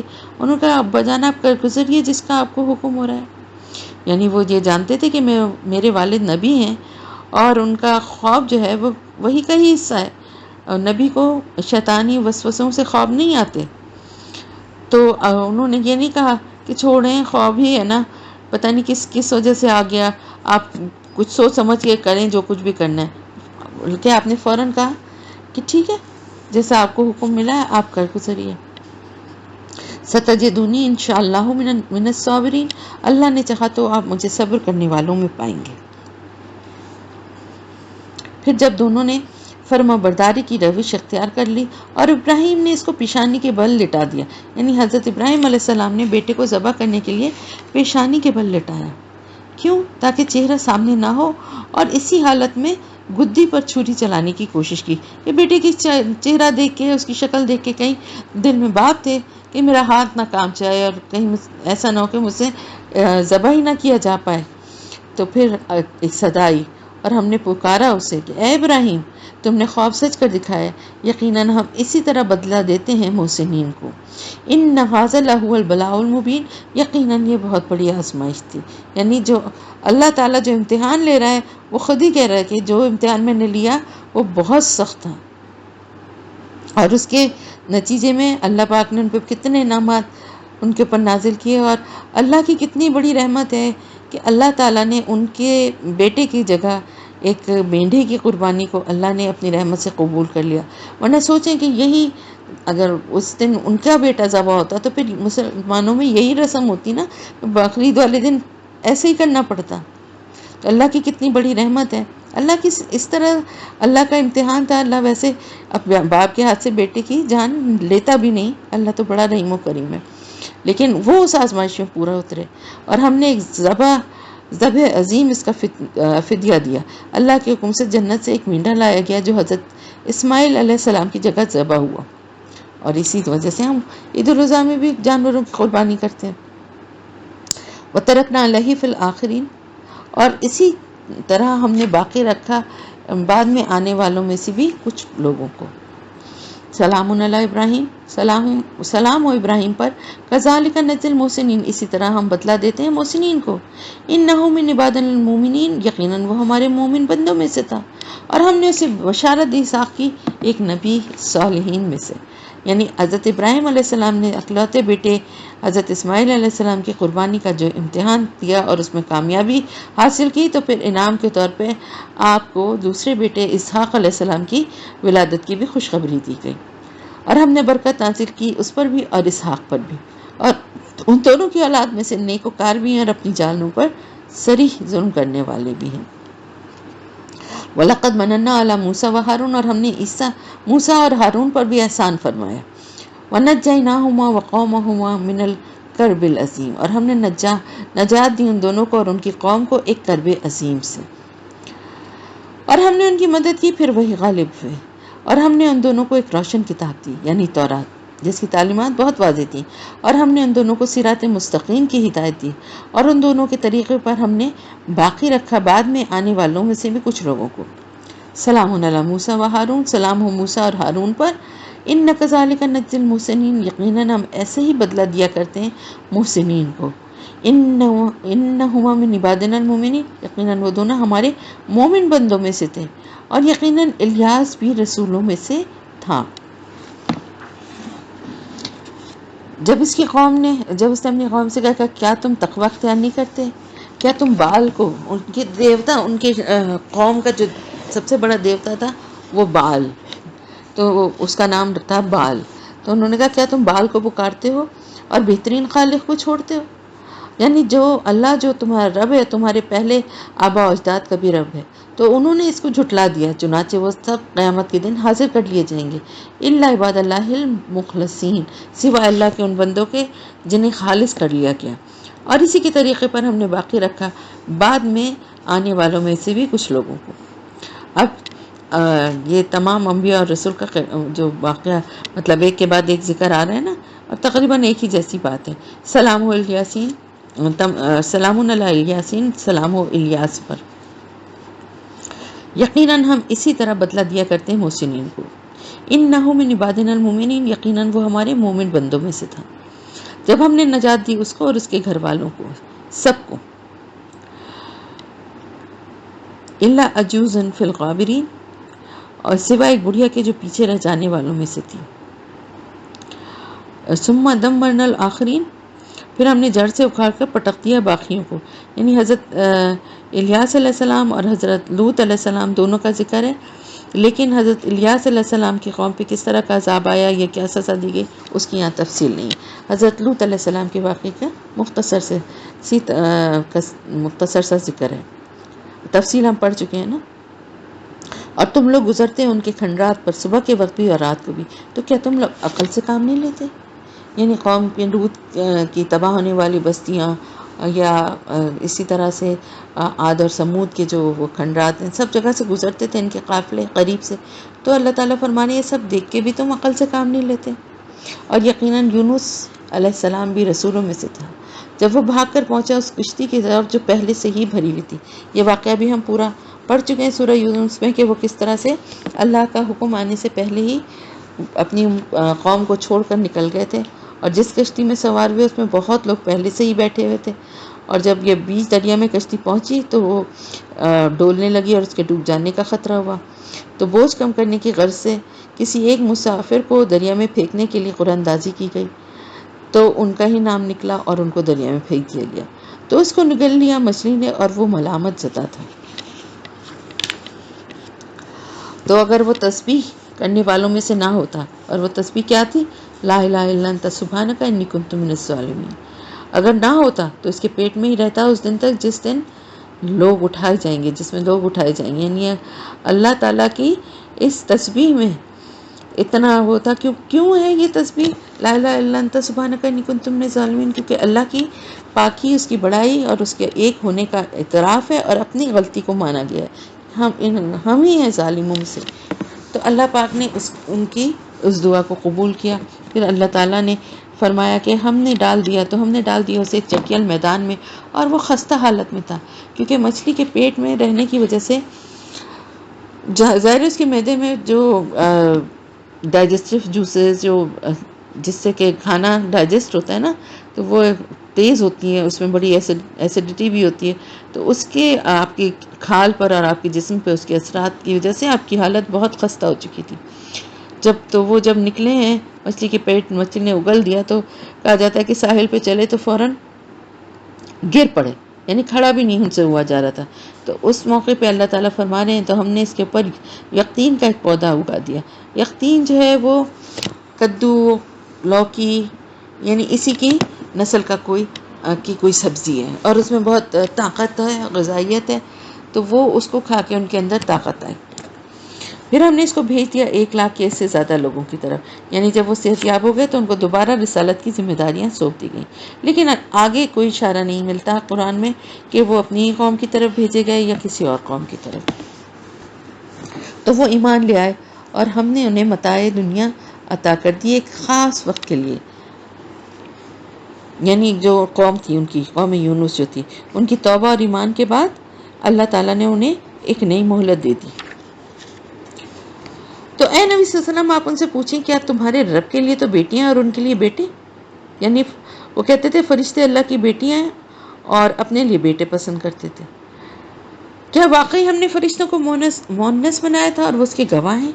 یعنی کیا یہ اپنی آنکھوں سے دیکھا ہے انہوں نے؟ الا انہم من افکہم لیقولون ولد اللہ وانہم لکاذبون. خبردار، یقیناً یہ لوگ جھوٹ گڑھ کر کہتے ہیں کہ اللہ کی اولاد ہوئی ہے، اور یقیناً یہ جھوٹے ہیں. کیا اس نے بیٹیاں پسند کر لی ہیں بیٹوں کو چھوڑ کر؟ تمہیں کیا ہو گیا؟ تم کیسا فیصلہ کرتے ہو؟ افلا تذکرون، کیا تم ہوش سے کام نہیں لیتے؟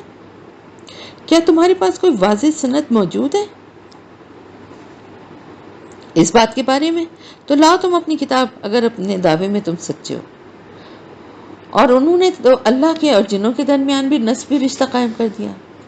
وَلَقَدْ عَلِمَتِ الْجِنَّةُ إِنَّهُمْ لَمُحْضَرُونَ، حالانکہ جنوں کو خوب معلوم ہے کہ وہ تو گرفتار کر کے حاضر کیے جائیں گے. یعنی جیسے انسانوں کو اللہ کے سامنے پیش کیا جائے گا، اسی طرح جن و انس کا ذکر ہے نا تو پیغمبر جو ہیں وہ بھی ان کے لیے وہی ہیں، کتابیں بھی ہیں، اور پھر ان کی جو اعمال میں جو کمی بیشی ہے اس حساب سے ان کے ساتھ بھی معاملہ اللہ تعالیٰ فرمائیں گے، مگر اس وقت تو سب حاضر کیے جائیں گے اللہ کے سامنے سبحان اللہ عما یصفون، اللہ پاک ہے ان باتوں سے جو یہ لوگ بنا رہے ہیں، الا عباد اللہ المخلصین، سوائے اللہ کے ان بندوں کے جو خالص کر لیے گئے ہیں۔ بس تم اور جن کو پوچھتے ہو، اور تم اللہ کے خلاف کسی کو بہکا نہیں سکتے سوائے اس کے جو خود جہنم میں گرنے والا ہو، اور ہم میں سے کوئی نہیں مگر اس کے لیے ایک مقام مقرر ہے۔ تو اس کو اس طرح سمجھیں، یہ کس کی بات ہو رہی ہے؟ یہ فرشتوں کی پھر بات ہو رہی ہے کہ ہر فرشتے کا ایک مقام ہے، اور جیسے بادشاہوں کے دربار میں عہدے دیے جاتے ہیں نا، کہ جو مصاحبین ہیں، مقربین ہیں، پھر کسی کو کوئی خاص عہدہ ملتا ہے، کسی کو کوئی خاص ذمہ داری ملتی ہے، اور کسی کو بادشاہ کے بہت قرب حاصل ہوتا ہے، وہ قریب بیٹھتا ہے۔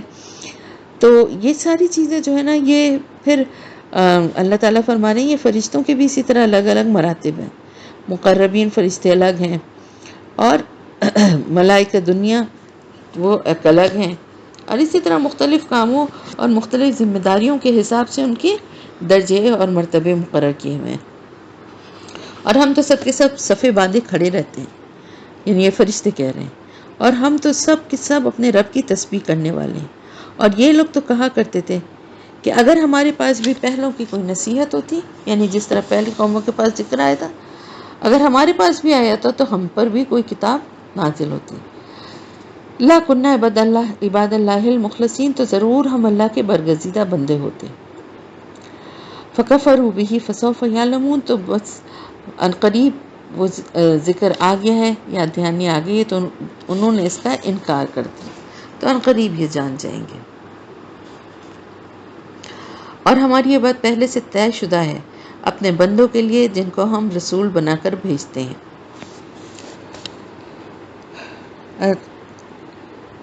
اور وہ کیا طے شدہ بات کیا ہے؟ کہ ان کی لازماً مدد کی جائے گی، انہم لہم المنصورون، کہ ان کی لازماً مدد کی جائے گی، یعنی ایسا نہیں ہوگا، اللہ ان کو تنہا نہیں چھوڑتا، وہ لازمی طور پر غالب ہو کر رہیں گے۔ اور اگر قوم کی اکثریت ایمان نہیں لائے گی اور اسی طرح جھٹلائے گی تو پھر رسولوں کو اور اہل ایمان کو بچا بھی لیا جائے گا، یہ اللہ کی لازماً مدد ہوگی، اور یقیناً ہمارا لشکر ہی غالب رہے گا۔ اور اللہ کا لشکر کون شامل ہے؟ رسول اور اس کے ساتھی، اور ساتھ ہی ساتھ تمام مومنین جو اللہ کے راہ میں نکلتے ہیں کام کرنے کے لیے، اللہ کے دین پر سختی سے اللہ کے احکامات پہ عمل کرنے والے۔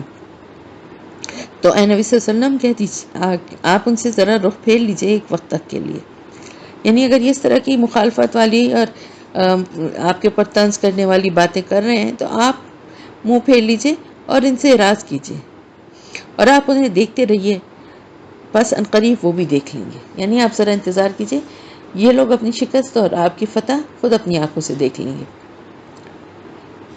افبعذابنا یستعجلون، کیا یہ لوگ ہمارے عذاب کے بارے میں جلدی مچا رہے ہیں؟ تو جب وہ نازل ہوگا ان کے میدان میں تو وہ بہت بری صبح ہوگی ان لوگوں کی جنہیں خبردار کر دیا گیا تھا، یعنی انہیں بتا بھی دیا گیا تھا پھر بھی ایمان نہیں لائے۔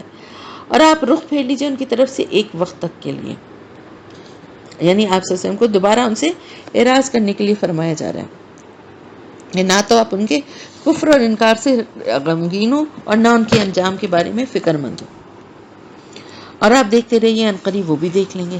سبحان ربک رب العزت عما یصفون، پاک ہے آپ کا رب عزت اور اقتدار کا مالک ان تمام باتوں سے جو یہ لوگ بنا رہے ہیں۔ وسلام علی المرسلین، اور سلام ہو تمام رسولوں پر۔ والحمد للہ رب العالمین، اور تمام تعریفیں اور تمام شکر اللہ کے لیے ہے جو تمام جہانوں کا، دو بھی نہیں بلکہ عالمین ہے نا، یہ چھوٹی یہ اور نون سے، یعنی تمام جہانوں کا رب ہے۔ سورہ صاد والقرآن ذی الذکر، صاد قسم اس قرآن کی جو ذکر والا ہے۔ بل الذین کفروا فی عزت و شقاق، لیکن جن لوگوں نے کفر کی روش اختیار کی ہے وہ غرور اور ضد میں مبتلا ہیں، یعنی انہوں نے کیا کیا ہے؟ آپ صلی اللہ علیہ وسلم کے مقابلے میں ایک ضد یعنی ایک جیسے کہتے ہیں نا کہ زدم زدے والی ایک موقف انہوں نے اختیار کر لیا ہے، اور اپنی غرور تکبر جھوٹی انا کی وجہ سے اب اس پر اڑے ہوئے کہ کیسے ایمان لیا ہے۔ کم اہلکنا من قبلہم من قرن، کتنی ہی قوموں کو ہم نے ان سے پہلے ہلاک کیا ہے، تو وہ کیا کرتے تھے جب عذاب ان پر آتا تھا؟ چیخنے چلانے، حالانکہ تب خلاصی کا وقت نہیں رہا۔ اور انہیں بڑا تعجب ہوا ہے کہ ان کے پاس آیا خبردار کرنے والا انہی میں سے، یعنی یہ بڑی حیرت کی ان کو بات لگتی تھی۔ اور کافر کہتے ہیں کہ یہ ساحر ہے، کذاب ہے آپ صلی اللہ علیہ وسلم کے لیے۔ کیسے تمام معبودوں کو بس ایک معبود بنا دیا، یہ تو بڑی اچھی بات ہے، یعنی سارے معبودوں کی ہم عبادت چھوڑ کے صرف ایک کی عبادت کرنے لگے، یہ کیسی عجیب سی بات کر رہا ہے۔ اور چل پڑے ان کے سردار یہ کہتے ہوئے کہ چلو جاؤ اور جمے رہو اپنے معبودوں پر، یقیناً اس بات میں تو کوئی غرض پوشیدہ ہے۔ یعنی آپ دیکھیں کہ سچویشن کیا تھی کہ آپ صلی اللہ علیہ وسلم نے عام لوگوں کے ساتھ قریش کے چند سردار جو تھے وہ بھی موجود تھے، ان سب کے سامنے آپ جو ہے وہ اللہ کا جو پیغام ہے وہ لوگوں تک پہنچا رہے تھے اور ان کو نصیحت کر رہے تھے، اللہ کے راستے کی طرف بلا رہے تھے۔ اب لوگ سب کے سب غور سے سن رہے تھے، لیکن تھوڑی دیر میں کیا ہوا، تو ان کے سردار جو ہے نا وہ وہاں سے چل دیے اور باقیوں سے کہنے لگے کہ چھوڑو، چلو یہاں کھڑے ہو کے ان کی باتیں سننے کا کیا فائدہ، کیا ان کے کہنے پر ہم اپنے معبودوں کو چھوڑ دیں گے؟ جاؤ جاؤ اپنا کام کرو، ان کی باتوں پہ سنجیدگی سے غور کرنے کی ضرورت نہیں ہے، ان کے تو اس کے پیچھے ضرور ان کا کوئی مفاد پوشیدہ ہے۔ یہ دعوت تو اس غرض سے دی جا رہی ہے کہ محمد صلی اللہ علیہ وسلم یہاں اپنا اقتدار قائم کر کے ہم پر حکم چلانا چاہتے ہیں۔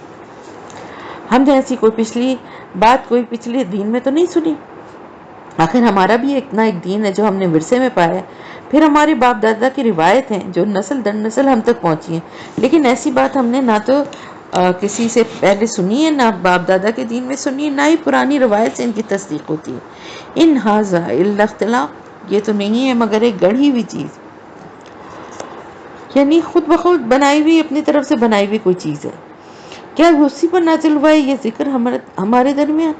یعنی اگر یہ واقعی اللہ کا کلام ہے تو کیا یہ محمد صلی اللہ علیہ وسلم پر ہی نازل ہونا چاہیے تھا؟ اللہ کو ہمارے بڑے بڑے سردار اور سرمایہ داروں میں سے کوئی اعلیٰ شخصیت نظر نہیں آئی، بلکہ حقیقت یہ ہے کہ لوگ میرے ذکر کے معاملے میں شک میں پڑ گئے۔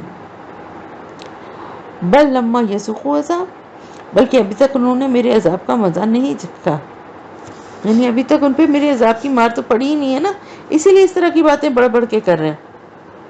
کیا ان کے اختیار میں آپ کی رحمت کی خزانے جو بہت زبردست، بہت عطا کرنے والا ہے، یعنی کیا آپ کو اختیار دے دیا اللہ نے ان خزانوں کا؟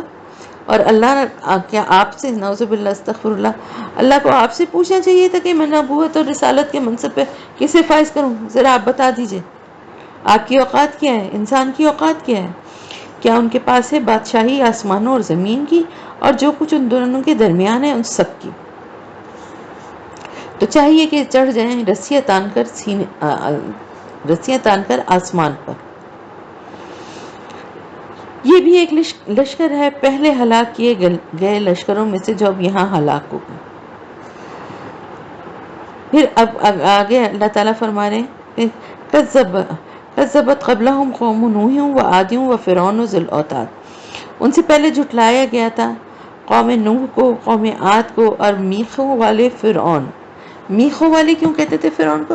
اس لیے کہ کہا جاتا ہے کہ اس کا لشکر جو ہے نا بہت بڑا لشکر تھا، اور جب وہ جہاں بھی سفر کرتا تھا اپنے لشکروں کے ساتھ سفر کرتا تھا، تو وہاں پر ایک کثیر تعداد جو ہے نا وہ گھوڑوں اور خچروں کی جو ہے صرف خیمے کے کھوٹے اٹھانے کے لیے مختص تھے، یعنی خیمے لگائے جاتے تھے نا، اور جب جاتے تھے تو خیمے لگانے کے لیے ان میخوں کو ٹھوکا جاتا تھا اور واپس وہاں سے نکلتے ہوئے پھر ان کو اکھاڑ کے ان کو سوار کیا جاتا تھا ان کے پر۔ تو اللہ تعالیٰ فرما رہے ہیں کہ اسی وجہ سے جو ہے نا فرعون کو ذی الاوتاد کہا گیا ہے، یعنی اس کی کثرت افواج کی طرف اشارہ ہے۔ وَثَمُودُ وَقَوْمُ لُوطٍ وَأَصْحَابُ الْأَيْكَةِ اولئک الاحزاب، قوم سمود، قوم لوط اور ایکا والے یعنی قوم شعیب، یہ ہیں وہ لشکر۔ ان سب نے ہی رسولوں کی تکذیب کی تو وہ میری سزا کے مستحق ہو گئے، یعنی ان کی قوموں نے. اور یہ لوگ بھی اب منتظر نہیں ہیں مگر صرف ایک چنگھاڑ کے جس میں کوئی وقفہ نہیں ہوگا، یعنی مشرکین مکہ. قالوا وقالوا ربنا اجل لنا قطنا رب قبل یوم الحساب، اور وہ کہتے ہیں کہ اے ہمارے رب ہمارا حصہ تو ہمیں جلدی دے دے یوم حساب سے پہلے. یعنی آپ صلی اللہ علیہ وسلم کو ڈراتے رہتے تھے، آپ صلی اللہ علیہ وسلم ہمیں ڈراتے رہتے ہیں کہ ہمیں مرنے کے بعد اٹھایا جائے گا، پھر ایک ایک عمل کا حساب ہوگا، پھر ہمیں سزا دی جائے گی. تو یہ کام ابھی کیوں نہیں ہو رہا؟ اس لیے بہتر یہ ہے کہ ابھی ہمارا حساب کتاب کر لے اور پھر ہمارے ہاتھ میں پکڑا دے کہ ہماری کتنی زندگی ہے اور ہماری نیکیوں کی کتنی مہلت باقی ہے، پھر دیکھتے ہیں اپنے طور پہ جس کو جو مناسب لگے وہ کر لے.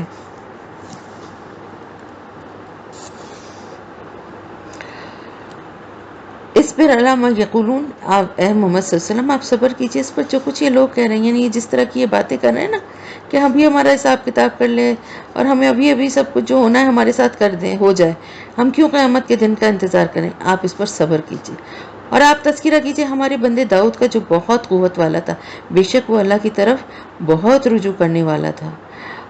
ان سخرنا الجبال معه يسبحن بالعشي والاشراق، اور ہم نے تو اس کے ساتھ پہاڑوں کو مسخر کر دیا تھا جو اس کے ساتھ تسبیح کرتے تھے شام کو بھی اور صبح کے وقت بھی، اور پرندے بھی جو کہ جمع کر دیے جاتے تھے، یہ سب کے سب اس کی طرف رجوع کرنے والے تھے. یعنی حضرت داؤد علیہ السلام جب اللہ کی حمد و ثنا کرتے تھے اور ان کو جو کتاب ملی تھی نا زبور، اس میں زیادہ تر حمدیہ جو ہے وہ کلام ہے، تو وہ جب پڑھتے تھے اور اتنی پرسوز اور اتنی خوبصورت آواز اللہ نے ان کو دی تھی کہ جب وہ اللہ کی حمد و ثنا بیان کرتے تھے تو پہاڑ چرند پرند خیر ظاہر جاندار ہیں، پہاڑ تک جو ہے وہ ان کی آواز سے آواز ملانے لگتے تھے اور ان کے ساتھ اللہ کی حمد کے جو کو وہ بھی گانا شروع ہو جاتے تھے ان کے ساتھ مل کے. اور ہم نے اس کی حکومت کو خوب مضبوط کیا تھا اور ہم نے اسے حکمت عطا کی تھی اور فیصلہ کن بات کہنے کی صلاحیت کی.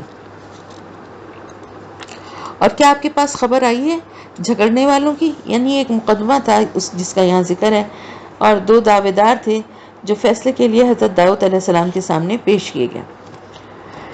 اس تصور المحراب، جب وہ دیوار پھلانگ کر محراب میں داخل ہوئے، یعنی حضرت داؤد علیہ السلام تنہائی میں عبادت کر رہے تھے کہ دو شخص جو ہیں اچانک آپ کے پاس آپ کے حجرے میں آ گئے. جب وہ داؤد کے پاس آئے تو وہ ان سے ڈرا، یعنی سمجھ میں نہیں آیا نا کہ اچانک رات کے وقت اس طرح سے یہ غیر معمولی واقعہ نا، یہ دو نوجوان کیوں آئے؟ انہوں نے کہا آپ ڈرے نہیں، ہم دو مخالف فریق ہیں، ہم میں سے ایک نے دوسرے پر زیادتی کی ہے. یعنی ہم دونوں اپنا ایک مقدمہ ایک دعویٰ لے کر آئے ہیں جس میں دونوں ایک دوسرے سے دونوں کو شکایت ہے کہ اب آپ فیصلہ کریں کہ کس نے کس پر زیادتی کی ہے اور آپ اسے ٹالیے گا نہیں. یعنی یہ مقدمہ ہمارے لیے بہت اہم ہے اور سیدھی راہ کی طرف ہماری رہنمائی کیجیے. اب مقدمہ پیش کیا، انہوں نے کہا یہ میرا بھائی ہے، اس کے پاس 99 دمبیاں ہیں، یعنی دمبے کی فیمیل جو ہوتی ہیں، اور میری ایک ہی دمبی ہے، اور اب میں یہ کہتا ہے کہ وہ بھی میرے حوالے کر دو، اور گفتگو میں اس سے مجھے دبا لیا. داؤد علیہ السلام نے کہا یہ تو واقعی اس نے بہت ظلم کیا ہے، تمہاری دمبی کو اپنی دمبیوں کے ساتھ ملانے کا مطالبہ کر کے، اور یقیناً مشترکہ معاملہ رکھنے والوں میں سے اکثر ایک دوسرے پر زیادتی کرتے ہیں سوائے ان لوگوں کے جو صاحب ایمان اور نیک عمل والے ہوں، اور ایسے لوگ بہت کم ہوتے ہیں. وَظَنَّ داؤد انما فتناہ، اور داؤد کو اچانک خیال آیا کہ ہم نے اسے آزمایا ہے. یعنی حضرت داؤد علیہ السلام سمجھ گئے کہ یہ جو دو شخص ہیں ان کے پاس آنا اور مقدمہ پیش کرنا اللہ کی طرف سے تھا، اور اللہ نے یہ ساری صورتحال انہیں تنبیہ کرنے کے لیے پیدا فرمائی تھی. یہ بھی ایک واقعہ ہے جو تفصیل طلب ہے، تو بعد میں اس کو کریں گے. فَاسْتَغْفَرَ رَبَّهُ وَخَرَّ رَاكِعًا وَأَنَابَ، تو اس نے فوراً اپنے رب سے استغفار کیا اور اس کے حضور جھک گیا پوری طرح متوجہ ہو کے. آیت سجدہ ہے تو سجدہ کر لیں.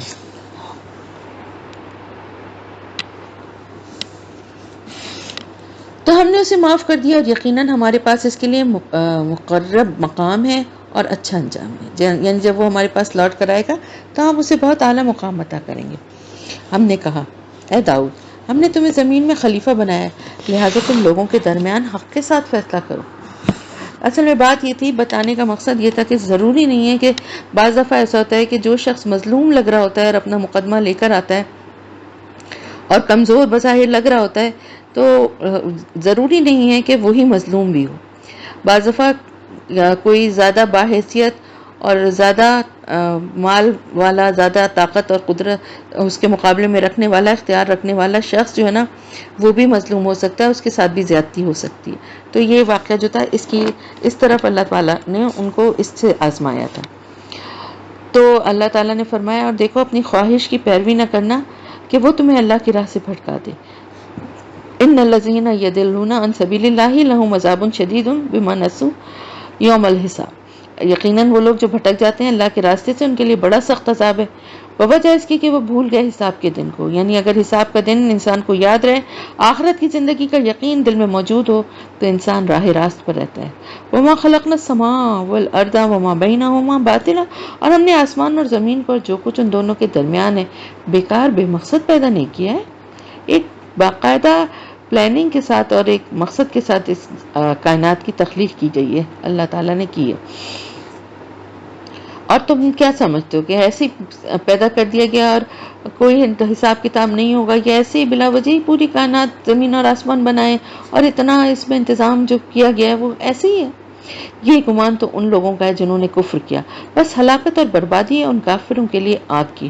ام نجعل الذین آمنوا وعملوا الصالحات کالمفسدین فی الارض، کیا ہم ان لوگوں کو جو ایمان لائے اور انہوں نے نیک عمل کیے زمین میں فساد مچانے والوں کی طرح کر دیں؟ یعنی دونوں لوگ ایک جیسے برابر ہیں کیا؟ اور اگر آخرت میں جو ہے وہ اس کا فیصلہ نہ ہو، تو پھر تو اس دنیا میں جو ظالم اور جو بدماش لوگ ہیں، ہر وقت بدامنی پھیلاتے ہیں، لوٹ مار کرتے ہیں، اور جو نیک عمل کرتے ہیں، تو نہ تو نیکوں کو ان کی نیکیوں کا کوئی صلہ ملے گا اور نہ بروں کو ان کے گناہوں کی کوئی سزا ملے گی۔ دنیا میں تو دیکھیں نا، اکثر جو ہے غلط کام کر کے بھی لوگ چھوٹ جاتے ہیں، بچ جاتے ہیں، قانون کی گرفت میں بھی نہیں آتے، لوگوں کے کو ساتھ بھی ظلم و زیادتی کرتے ہیں، لوگ بھی ان سے بدلہ نہیں لے پاتے۔ اسی طرح جو نیک عمل کر رہے ہیں، چھپ کے کر رہے ہیں، اللہ کی رضا کے لیے کر رہے ہیں، ان کی وہ نیکیاں جو خالصتاً اللہ کی رضا کے لیے ہیں، تو یہ سارے معاملات کس طرح سے، یہ دنیا کس طرح سے، اسی طرح اگر لوگ مر کے ختم ہو جائیں، تو جو شر پھیلاتا رہا اس نے زندگی بھر جو چاہا جائز و ناجائز کیا اور پھر مر گیا، بات ختم ہو گئی۔ اور جو نیکی کا عمل کر رہے تھے اور اپنے پر سختی اور تکلیف اٹھا رہے تھے اللہ کے راستے پہ چلنے کے لیے، جو مشکلات تھیں ان کا سامنا کر رہے تھے، وہ بھی مر گئے، سب ختم۔ تو یہ تو ایسی ناانصافی تو اللہ کبھی نہیں کر سکتا نا، کہ ہم متقیوں کو فاجروں کی طرح کر دیں، یعنی اپنے نیک پرہیزگار بندوں کو ان فاسقوں اور گناہ گاروں کے برابر کر دیں۔ اے نبی صلی اللہ علیہ وسلم، یہ کتاب جو ہم نے آپ پر نازل کی ہے بہت بابرکت ہے، اور یہ کیوں نازل کی گئی ہے؟ تاکہ وہ اس کی آیات پر تدبر کریں اور ہوش مند عقل والے لوگ اس سے سبق حاصل کریں۔ وَوَهَبْنَا لِدَاؤُدَ سُلَيْمَانَ، اور ہم نے داؤد کو سلیمان جیسا بیٹا عطا کیا۔ نعم العبد انہ اواب، وہ بہت ہی اچھا بندہ تھا، بے شک وہ ہماری طرف بڑا ہی رجوع کرنے والا تھا۔ جب اس کے سامنے پیش کیے گئے شام کے وقت عمدہ نسل کے اصیل گھوڑے، یہ حضرت سلیمان علیہ السلام کے بارے میں، جن کی بہت بڑا لشکر تھا اور اللہ نے جن کو بہت بڑی بادشاہت دی تھی، تو اکثر وہ اپنی فوج کے مختلف دستوں کا معائنہ کیا کرتے تھے۔ تو ایسے ہی کسی ایک معائنے کے وقت ایک سپہر آپ کے سامنے گھوڑوں کے دستے پیش کیے گئے، اور وہ اتنے خوبصورت اور اتنے صحت مند اور توانا گھوڑے تھے کہ ان کے ساتھ حضرت سلیمان علیہ السلام ایسے مشغول ہوئے کہ سورج غروب ہو گیا اور آپ کی نماز عصر قضا ہو گئی۔ اب ان کو اس چیز کا کہ گھوڑوں کی مشغولیت کی وجہ سے میری نماز قضا ہو گئی، ان کو بے حد افسوس ہوا۔ فقال انی احببت حب الخیر عن ذکر ربی، تو اس نے کہا کہ میں نے پسند کر لیا مال کی محبت کو اپنے رب کے ذکر کے مقابلے میں۔ یعنی حب الخیر سے مراد ہے گھوڑوں کی محبت، مال و دولت کی محبت سے مراد ہے گھوڑوں کی محبت، کہ میں اتنی گھوڑوں کی محبت میں مشغول ہو گیا کہ اپنے رب کے ذکر کو ہی بھول گیا، یہاں تک کہ سورج چھپ گیا اونٹ میں۔ تو اس نے کہا واپس لاؤ ان کو میرے پاس۔ جب واپس لایا گیا تو اب وہ لگا تلوار مارنے ان کی ٹانگوں اور گردنوں، یعنی ان کو اپنی نماز قضا کرنے کا اس قدر افسوس تھا کہ انہوں نے گھوڑوں کو واپس منگوایا، اور شدید یعنی رنج اور تیش کے عالم میں انہوں نے ان کی گردنوں اور ٹانگوں پر تلوار سے وار کرنی شروع کر دی. یعنی اتنا ان کو اس چیز کا صدمہ ہوا کہ انہوں نے کہا کہ ان کی وجہ سے ان میں کھو کر ایسا ہوا تھا نا، تو اس وجہ سے انہوں نے ان گھوڑوں کو ہی قتل کرنا شروع کر دیا. اور اسی طرح ہم نے وَلَقَدْ فَتَنَّا سُلَيْمَانَ وَأَلْقَيْنَا عَلَىٰ كُرْسِيِّهِ جَسَدًا ثُمَّ ہم نے آزمائش میں ڈالا سلیمان کو، اور اس کے تخت پر ہم نے ایک جسد ڈال دیا، پھر اس نے رجوع کیا. اب اس کے بارے میں بھی ایک واقعہ جو ہے وہ کہا جاتا ہے کہ ایسا ہوا کہ ان سے کچھ ایک دفعہ جو ہے نا ان سے کوئی بات ہوئی اپنے سپہ سالاروں سے، تو انہوں نے غصے میں یہ کہا کہ تم یہ نہیں سمجھو کہ میرے اقتدار اور میری طاقت تم لوگوں کے بل پر قائم ہے. میں آج رات اپنی بیویوں کے پاس، ساری بیویوں کے پاس جاؤں گا، اور ان سب سے میرے بیٹے پیدا ہوں گے جو بڑے ہو کر میرا دست و بازو بنیں گے، یعنی تم پر میں ڈیپینڈ نہیں کروں گا پھر. لیکن یہ کہتے ہوئے انشاءاللہ کہنا بھول کے چنانچہ وہ اپنی سب بیویوں کے پاس گئے، لیکن ان میں سے صرف ان کی ایک بیوی کو حمل ٹھہرا، اور اس حمل سے بھی ایک ناقص الخلقت یعنی مکمل آزاد نہیں تھے جس بچے کے وہ پیدا ہوا جو آیا نے لا کر آپ کے تخت پر رکھ دیا. تو حضرت سلیمان علیہ السلام نے جو بات کہی تھی تو ظاہر دربار میں بھی یقیناً وہ بات مشہور ہو گئی تھی. اس موقع پہ انہیں بہت سبکی اٹھانی پڑی. تو اب آپ یہ دیکھیں کہ ان باتوں سے ہمیں کیا پتہ چلتا ہے کہ اللہ کے جو مقرب بندے ہیں، جو اللہ سے قریب ہوتے ہیں، ان کی چھوٹی سی چھوٹی جو بھول اور لاپرواہی ہوتی ہے نا، اس پر بھی اللہ تعالیٰ کی طرف سے مواخذہ ہوتا ہے. جبکہ عام لوگ جو ہوتے ہیں ان کی بڑی بڑی غلطیوں کو بھی نظر انداز کر دیا جاتا ہے. تو حضرت سلیمان علیہ السلام یہ بات کہتے ہوئے انشاءاللہ کہنے بھول گئے تھے. اور جس طرح سے ہم نے پڑھا تھا نا سورہ کہف میں پڑھا تھا ہم نے کہ جب آپ صلی اللہ علیہ وسلم سے انہوں نے سوال کیا تھا، لیکن پھر کئی دن تک وہی نہیں آئی تھی کیونکہ آپ بھی انشاءاللہ کہنا بھول گئے تھے. تو اس وجہ سے اللہ تعالیٰ کی طرف سے یہ ایک تنبیہ تھی ان کے لیے. پھر انہوں نے دعا کی کہ پروردگار مجھے معاف فرما دے اور مجھے ایسی حکومت عطا فرما جو میرے بعد کسی اور کو نہ ملے، یقیناً تو ہی عطا فرمانے والا ہے. اور اللہ نے ان کی یہ دعا قبول فرمائی اور ان کو جنوں، پرندوں اور ہواؤں پر بھی حکومت عطا فرمائی، اور ایسی حکومت پھر آپ کے بعد کسی اور کو نصیب نہیں ہوئی. تو ہم نے اس کے لیے ہوا کو بھی مسخر کر دیا. وہ اس کے حکم سے چلتی تھی بہت نرمی سے جہاں کہیں کا وہ قصد کرتا تھا. یعنی ہوا کا رخ متعین کرنا بھی آپ کے اختیار میں تھا. ہوا آپ کی مرضی سے آپ کو اور آپ کے ساتھیوں کو جو ہے خشکی اور سمندر کی مسافتیں طے کراتی تھی. وَالشَّيَاطِينَ كُلَّ بَنَّاءٍ وَغَوَّاصٍ، اور سرکش جنات کو بھی ہم نے، شیاطین سے مراد ہے سرکش جنات کو بھی ہم نے مسخر کر دیا تھا، سب کے سب عمارتیں بنانے والے اور غوطہ خوروں کو. یعنی بڑی بڑی عمارتیں حضرت سلیمان علیہ السلام کی حکومت سے یہ جنات بناتے تھے، اور سمندر کی تہہ سے موتی اور دیگر اشیاء بھی نکالتے تھے. وآخرین مقرنین فی الاسواد، اور دوسرے جنات کو بھی جو جکڑے ہوئے تھے زنجیروں میں. یعنی کچھ کو تو آپ نے سرکش جنوں کو کچھ کو تو آپ نے کام پر لگایا تھا، لیکن جو باقی تھے ان کو زنجیروں میں باندھ کر رکھا جاتا تھا کہ اگر کبھی ضرورت پڑے اچانک تو ان سے کام لیا جا سکے. یہ ہماری عطا ہے، پس تم چاہو تو لوگوں پر احسان کرو یا اپنے پاس روکے رکھو، اس پر کوئی حساب نہیں ہے. یعنی سلیمان علیہ السلام سے اللہ تعالیٰ نے فرما دیا تھا کہ جو نعمتیں تمہیں عطا کر رکھی ہیں ان میں سے جو چاہو لوگوں میں تقسیم کرو، اور جو چاہو اپنے پاس رکھو، اور جس کے لیے دل چاہے اس کو دو اور جس کو چاہو نہ دو. اس معاملے میں آپ سے کوئی حساب نہیں لیا جائے گا. وَإِنَّ لَهُ عِندَنَا لَزُلْفَىٰ وَحُسْنَ مَآبٍ، اور اس کے لیے ہمارے پاس مقام قرب بھی ہے اور بہت عمدہ ٹھکانہ بھی. یعنی یہ تو دنیا میں عطا کیا تھا نا، لیکن جب وہ لوٹ کر ہمارے پاس آئے گا تو اللہ کے پاس بھی انہیں بہت مقرب مقام، بہت بلند مراتب اور بڑے بڑے انعامات سے نوازا جائے گا. اور ذرا یاد کیجئے ہمارے بندے ایوب کو، جبکہ اس نے پکارا اپنے رب کو کہ مجھے شیطان نے شدید بیماری اور تکلیف میں مبتلا کر دیا. یہ بھی ہم پڑھ چکے ہیں واقعہ، اس لیے مختصر ہی کریں گے کہ حضرت ایوب علیہ السلام کی بیماری اور ان کا صبر تو مشہور ہی ہے. آپ کسی جلدی مرض میں مبتلا ہو گئے تھے جس کی وجہ سے آپ کا سارا جسم گلتا جا رہا تھا، اور انہوں نے بہت تکلیف اٹھائی. ان کا سارا مال و دولت بھی چلا گیا، ان کے رشتہ دار بھی ان سے منہ موڑ گیا، اور آل و اولاد جو ان کی تھیں وہ بھی کہا جاتا ہے کہ فوت ہو گئے. بچے بیٹے ان کے فوت ہو گئے، صرف ایک بیوی ساتھ رہ گئی تھی. تو ایک سرٹن ٹائم تک جو ہے ان کو اللہ کی طرف سے، کیونکہ شیطان نے یہ کہا تھا، اللہ کے بڑے نیک بندے تھے کہ ان کے پاس اتنی مال و دولت ہے اور اولاد ہے، اتنا سب کچھ ہے، تو اگر یہ آپ کا شکر ادا کرتے ہیں اور دین پر اور آپ کے دین کے راستے پہ چلنے والے ہیں تو کون سی کمال کی بات ہے، ان کے اوپر کوئی مشکل آئے تو پھر پتہ چلے۔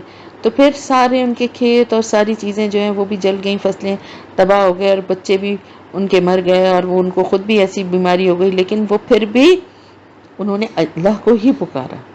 تو اللہ تعالیٰ نے فرمایا ذرا اپنا پاؤں زمین پر مارو، یہ جو ٹھنڈا پانی ہے یعنی جو چشمہ جاری ہوا یہ غسل کے لیے اور پینے کے لیے تھا۔ ان کی ایڑی مارنے سے زمین سے ٹھنڈے پانی کا چشمہ ابل پڑا، اور اس پانی میں اللہ تعالیٰ نے ایسی شفا رکھ دی کہ اس سے نہانے اور اس کو پینے سے آپ صحت یاب ہو گئے۔ ممکن ہے اس پانی میں گندک وغیرہ ہو یا کوئی اور ایسی کہ جس کی وجہ سے نہانے سے جلدی امراض کے مریض صحت یاب ہو جاتے ہوں، اور ویسے ظاہر ہے وہ تو خالصتاً اللہ تعالیٰ کی رحمت تھی ان کے اوپر، جو ان کو اللہ نے صحت دی، اور ہم نے اسے اور اس کے اہل و عیال بھی عطا کر دیے۔ کہا جاتا ہے کہ دوبارہ ان کے اس سے بھی زیادہ ان کے اللہ نے ان کو اولاد سے نوازا اور ان کے اہل و عیال سب ان کے پاس واپس آ گئے۔ رحمت منا و ذکر لأولی الالباب، یہ سب ہماری طرف سے رحمت کا مظہر اور یاد دہانی تھی ان لوگوں کے لیے جو عقل رکھتے ہیں۔ اور تم لے لو اپنے ہاتھ میں تنکوں کا ایک مٹھا تو اس سے ایک ضرب لگا دو اور قسم نہ توڑو۔ حضرت یوسف علیہ السلام نے کسی موقع پر اس بیماری کی حالت میں اپنی بیوی سے ناراض ہوئے تھے اور قسم کھائی تھی کہ یعنی اس وقت ان کے جسم میں اتنی ہمت ہی نہیں تھی نا کہ وہ کچھ اٹھ کے کچھ کر سکتے، تو انہوں نے قسم کھائی تھی کہ میں صحت مند ہو گیا تو 100 کوڑے ماروں گا۔ لیکن اب جب آپ صحت مند ہو گئے تو آپ فکر مند تھے کہ کیا کریں، کیونکہ بیوی نے بہت ساتھ دیا تھا، بہت خدمت کی تھی۔ تو اللہ تعالیٰ نے آپ کی رہنمائی کرتے ہوئے ایک طریقہ بتا دیا کہ آپ 100 تنکے لے کر ان کو باندھ کر ایک جھاڑو سا بنا لیں اور اسے اپنی بیوی کو ایک سر ہلکی سی لگا دیں۔ اس طرح آپ کی قسم بھی پوری ہو جائے گی اور آپ کی اہلیہ کو تکلیف بھی نہیں ہوگی۔ یقیناً ہم نے اسے صابر پایا، بہت ہی خوب بندہ، یقیناً وہ بڑا ہی رجوع کرنے والا تھا۔ اور تذکرہ کیجئے ہمارے بندوں ابراہیم، اسحاق اور یعقوب کا، جو قوت والے اور بصیرت والے تھے۔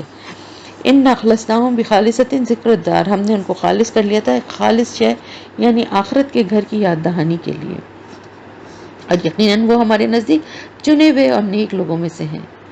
یعنی جو شخص، اس سے ہمیں کیا پتہ چلتا ہے، اللہ کی طرف بلائے، اس کے دین کی دعوت کے لیے اپنی زندگی وقف کر دے اور جینا مرنا اسی مقصد کے لیے اس کا ہو، وہ اللہ کے نزدیک چنا ہوا اور اللہ کا خالص بندوں میں سے ہو جاتا ہے۔ اور ذکر کیجئے اسماعیل، الیسع اور ذوالکفل کا، یہ سب بھی بہت عمدہ لوگوں میں سے تھے۔ تو اس میں صرف حضرت اسماعیل کا ذکر جو ہے وہ قرآن میں موجود ہے، باقی یہ نام ہیں دونوں کے لیکن ان کی ڈیٹیل نہیں ہے۔ یہ ایک ذکر ہے اور یقیناً متقین کے لیے بہت ہی اچھی لوٹنے کی جگہ ہے۔ جنات عدن مفتحۃ لہم الابواب، یعنی ہمیشہ رہنے والے جو باغات ہیں جن کے دروازے ان کے لیے کھلے رکھے جائیں گے۔ اہل جنت کے لیے جنت کے دروازے کھولے رکھے جائیں گے کہ وہ ان کا استقبال کیا جائے، انہیں پہلے سے جیسے کسی مہمان کا انتظار کھلے دروازوں کے ساتھ کیا جاتا ہے نا، اس طرح سے۔ متقین فیہا یدعون فیہا بفاکہۃ کثیرۃ و شراب، اور اس میں وہ تکیے لگائے بیٹھے ہوں گے، طلب کریں گے اس میں میوے اور بہت سے اور مشروبات بھی، اور ان کے پاس ہوں گی ان کی بیویاں نیچی نگاہوں والی ان کی ہم عمر۔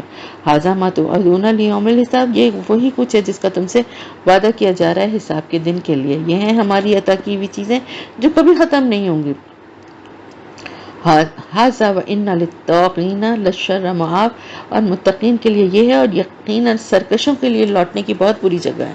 جہنم یصلونھا فبئس المہاد، یعنی جہنم جس میں وہ داخل ہوں گے بس وہ بہت ہی برا بچھونا ہوگا، یہ ہے ان کے لیے، بس اس کو چکھیں کھولتا ہوا پانی اور پیپ، اور اس طرح کی کئی دوسری چیزیں بھی، اس طرح کی بہت سی گندی خوفناک بدذائقہ چیزیں اہل جہنم کو کھانے اور پینے کے لیے دی جائیں گی۔ ھذا فوج مقتحم معکم، یہ ایک فوج ہے تمہارے ساتھ ہنسی چلی آ رہی ہے، یعنی جہنم میں پہلے سے ہی موجود ہوں گے، بہت لوگ ہوں گے، اور ہر نئے آنے والے گروہ سے وہ یہ کہیں گے ہم تو پہلے ہی اتنی مصیبت میں، اتنی جگہ بھی تنگ ہے، گرمی ہے، حبس ہے، آگ کے شعلے ہیں، اوپر سے تم بھی ہمارے اوپر دھنسے چلے آ رہے ہو۔ ان کے لیے کوئی کشادگی نہ ہو، یعنی جب ان کے لیے کوئی ان کو مرحبا کہنے والا یا خوش آمدید کہنے والا نہ ہوگا۔ یہ ہیں آگ میں گھس آنے والے۔ انہیں آنے والے کہیں گے کہ نہیں بلکہ تم ایسے ہو، تمہارے لیے نہ ہو کوئی کشادگی، تم نے اسے ہمارے لیے پہلے بھیجا ہے، یہ تو بہت ہی جگہ ہے، بری جگہ ہے ٹھہرنے کی۔ وہ کہیں گے ہمارے رب جس نے سب کچھ ہمارے لیے آگے بھیجا ہے تو اس کے لیے عذاب کو آگ میں دگنا بڑھا دے، یعنی جو ہمیں اس انجام کو پہنچانے کا ذریعہ بنے ہیں، جنہوں نے گمراہ کیا ہے، ان کو دوزخ کا دوہرا عذاب دے۔ وہ کہیں گے کیا بات ہے، ہم یہاں ان لوگوں کو نہیں دیکھ رہے جنہیں ہم دنیا میں برا شمار کرتے تھے، برے لوگوں میں شمار کرتے تھے، یعنی دنیا میں کچھ گھٹیا اور کم حیثیت لوگ بھی تو تھے نا جو محمد صلی اللہ علیہ وسلم پر ایمان لائے تھے، اور ہم انہیں وہاں پر تنگ کرتے تھے اور ان کا مذاق اڑایا کرتے تھے۔ آج وہ لوگ یہاں جہنم میں نظر نہیں آ رہے، معلوم نہیں کہاں چلے گئے۔ کیا ہم نے انہیں خواہ ہنسی مذاق بنا لیا تھا؟ ام زاغت عنہم الابصار، یا ہماری نگاہیں ان سے چوک رہی ہیں، یعنی کیا وہ لوگ جہنم میں موجود ہی نہیں ہیں، یا پھر ہمیں نظر نہیں آ رہے کہ وہ کہیں ایسی جگہ ہیں جو ہمیں نظر نہیں آ رہے۔ اہل جہنم کی ساری گفتگو اہل ایمان کے بارے میں ہوگی جو اس وقت جنت کی نعمتوں میں ہوں گے۔ یقیناً یہ حق ہے اہل جہنم کے مابین جھگڑا، یعنی یہ سب جو وہ باتیں کر رہے ہوں گے نا اہل جہنم، یہ بالکل یقین کرنا چاہیے کہ جس طرح اللہ تعالیٰ فرما رہے ہیں ہم بیان کر رہے ہیں، اسی طرح سے ان میں وہاں جھگڑا بحث و تکرار ہو رہی ہوگی۔ قل انما انا منذر وما من الہ الا اللہ الواحد القہار، اور اے نبی صلی اللہ علیہ وسلم کہہ دیجئے کہ میں تو بس ایک خبردار کرنے والا ہوں، اور نہیں ہے کوئی معبود سوائے اللہ کے، وہ اکیلا ہے اور ہر چیز پر پوری طرح چھایا ہوا ہے، اور وہ رب ہے آسمانوں اور زمین کا اور جو کچھ ان کے درمیان ہے، اور وہ بہت زبردست، بہت بخشنے والا ہے۔ قل ہوا نبأ عظیم، آپ کہہ دیجئے یہ ایک بہت بڑی خبر ہے، انتم عنہ موردون، اور تم اس سے اعراض کر رہے ہو، یعنی ہمارے رسول صلی اللہ علیہ وسلم تمہارے پاس بہت بڑی اور فیصلہ کن بات لے کر آئے، لیکن تم لوگ ہو کہ مسلسل اس سے اعراض کیے جا رہے ہو۔ مجھے کچھ علم نہیں ملائے اعلیٰ کے بارے میں جب وہ ہم بحث و تکرار کرتے ہوں گے۔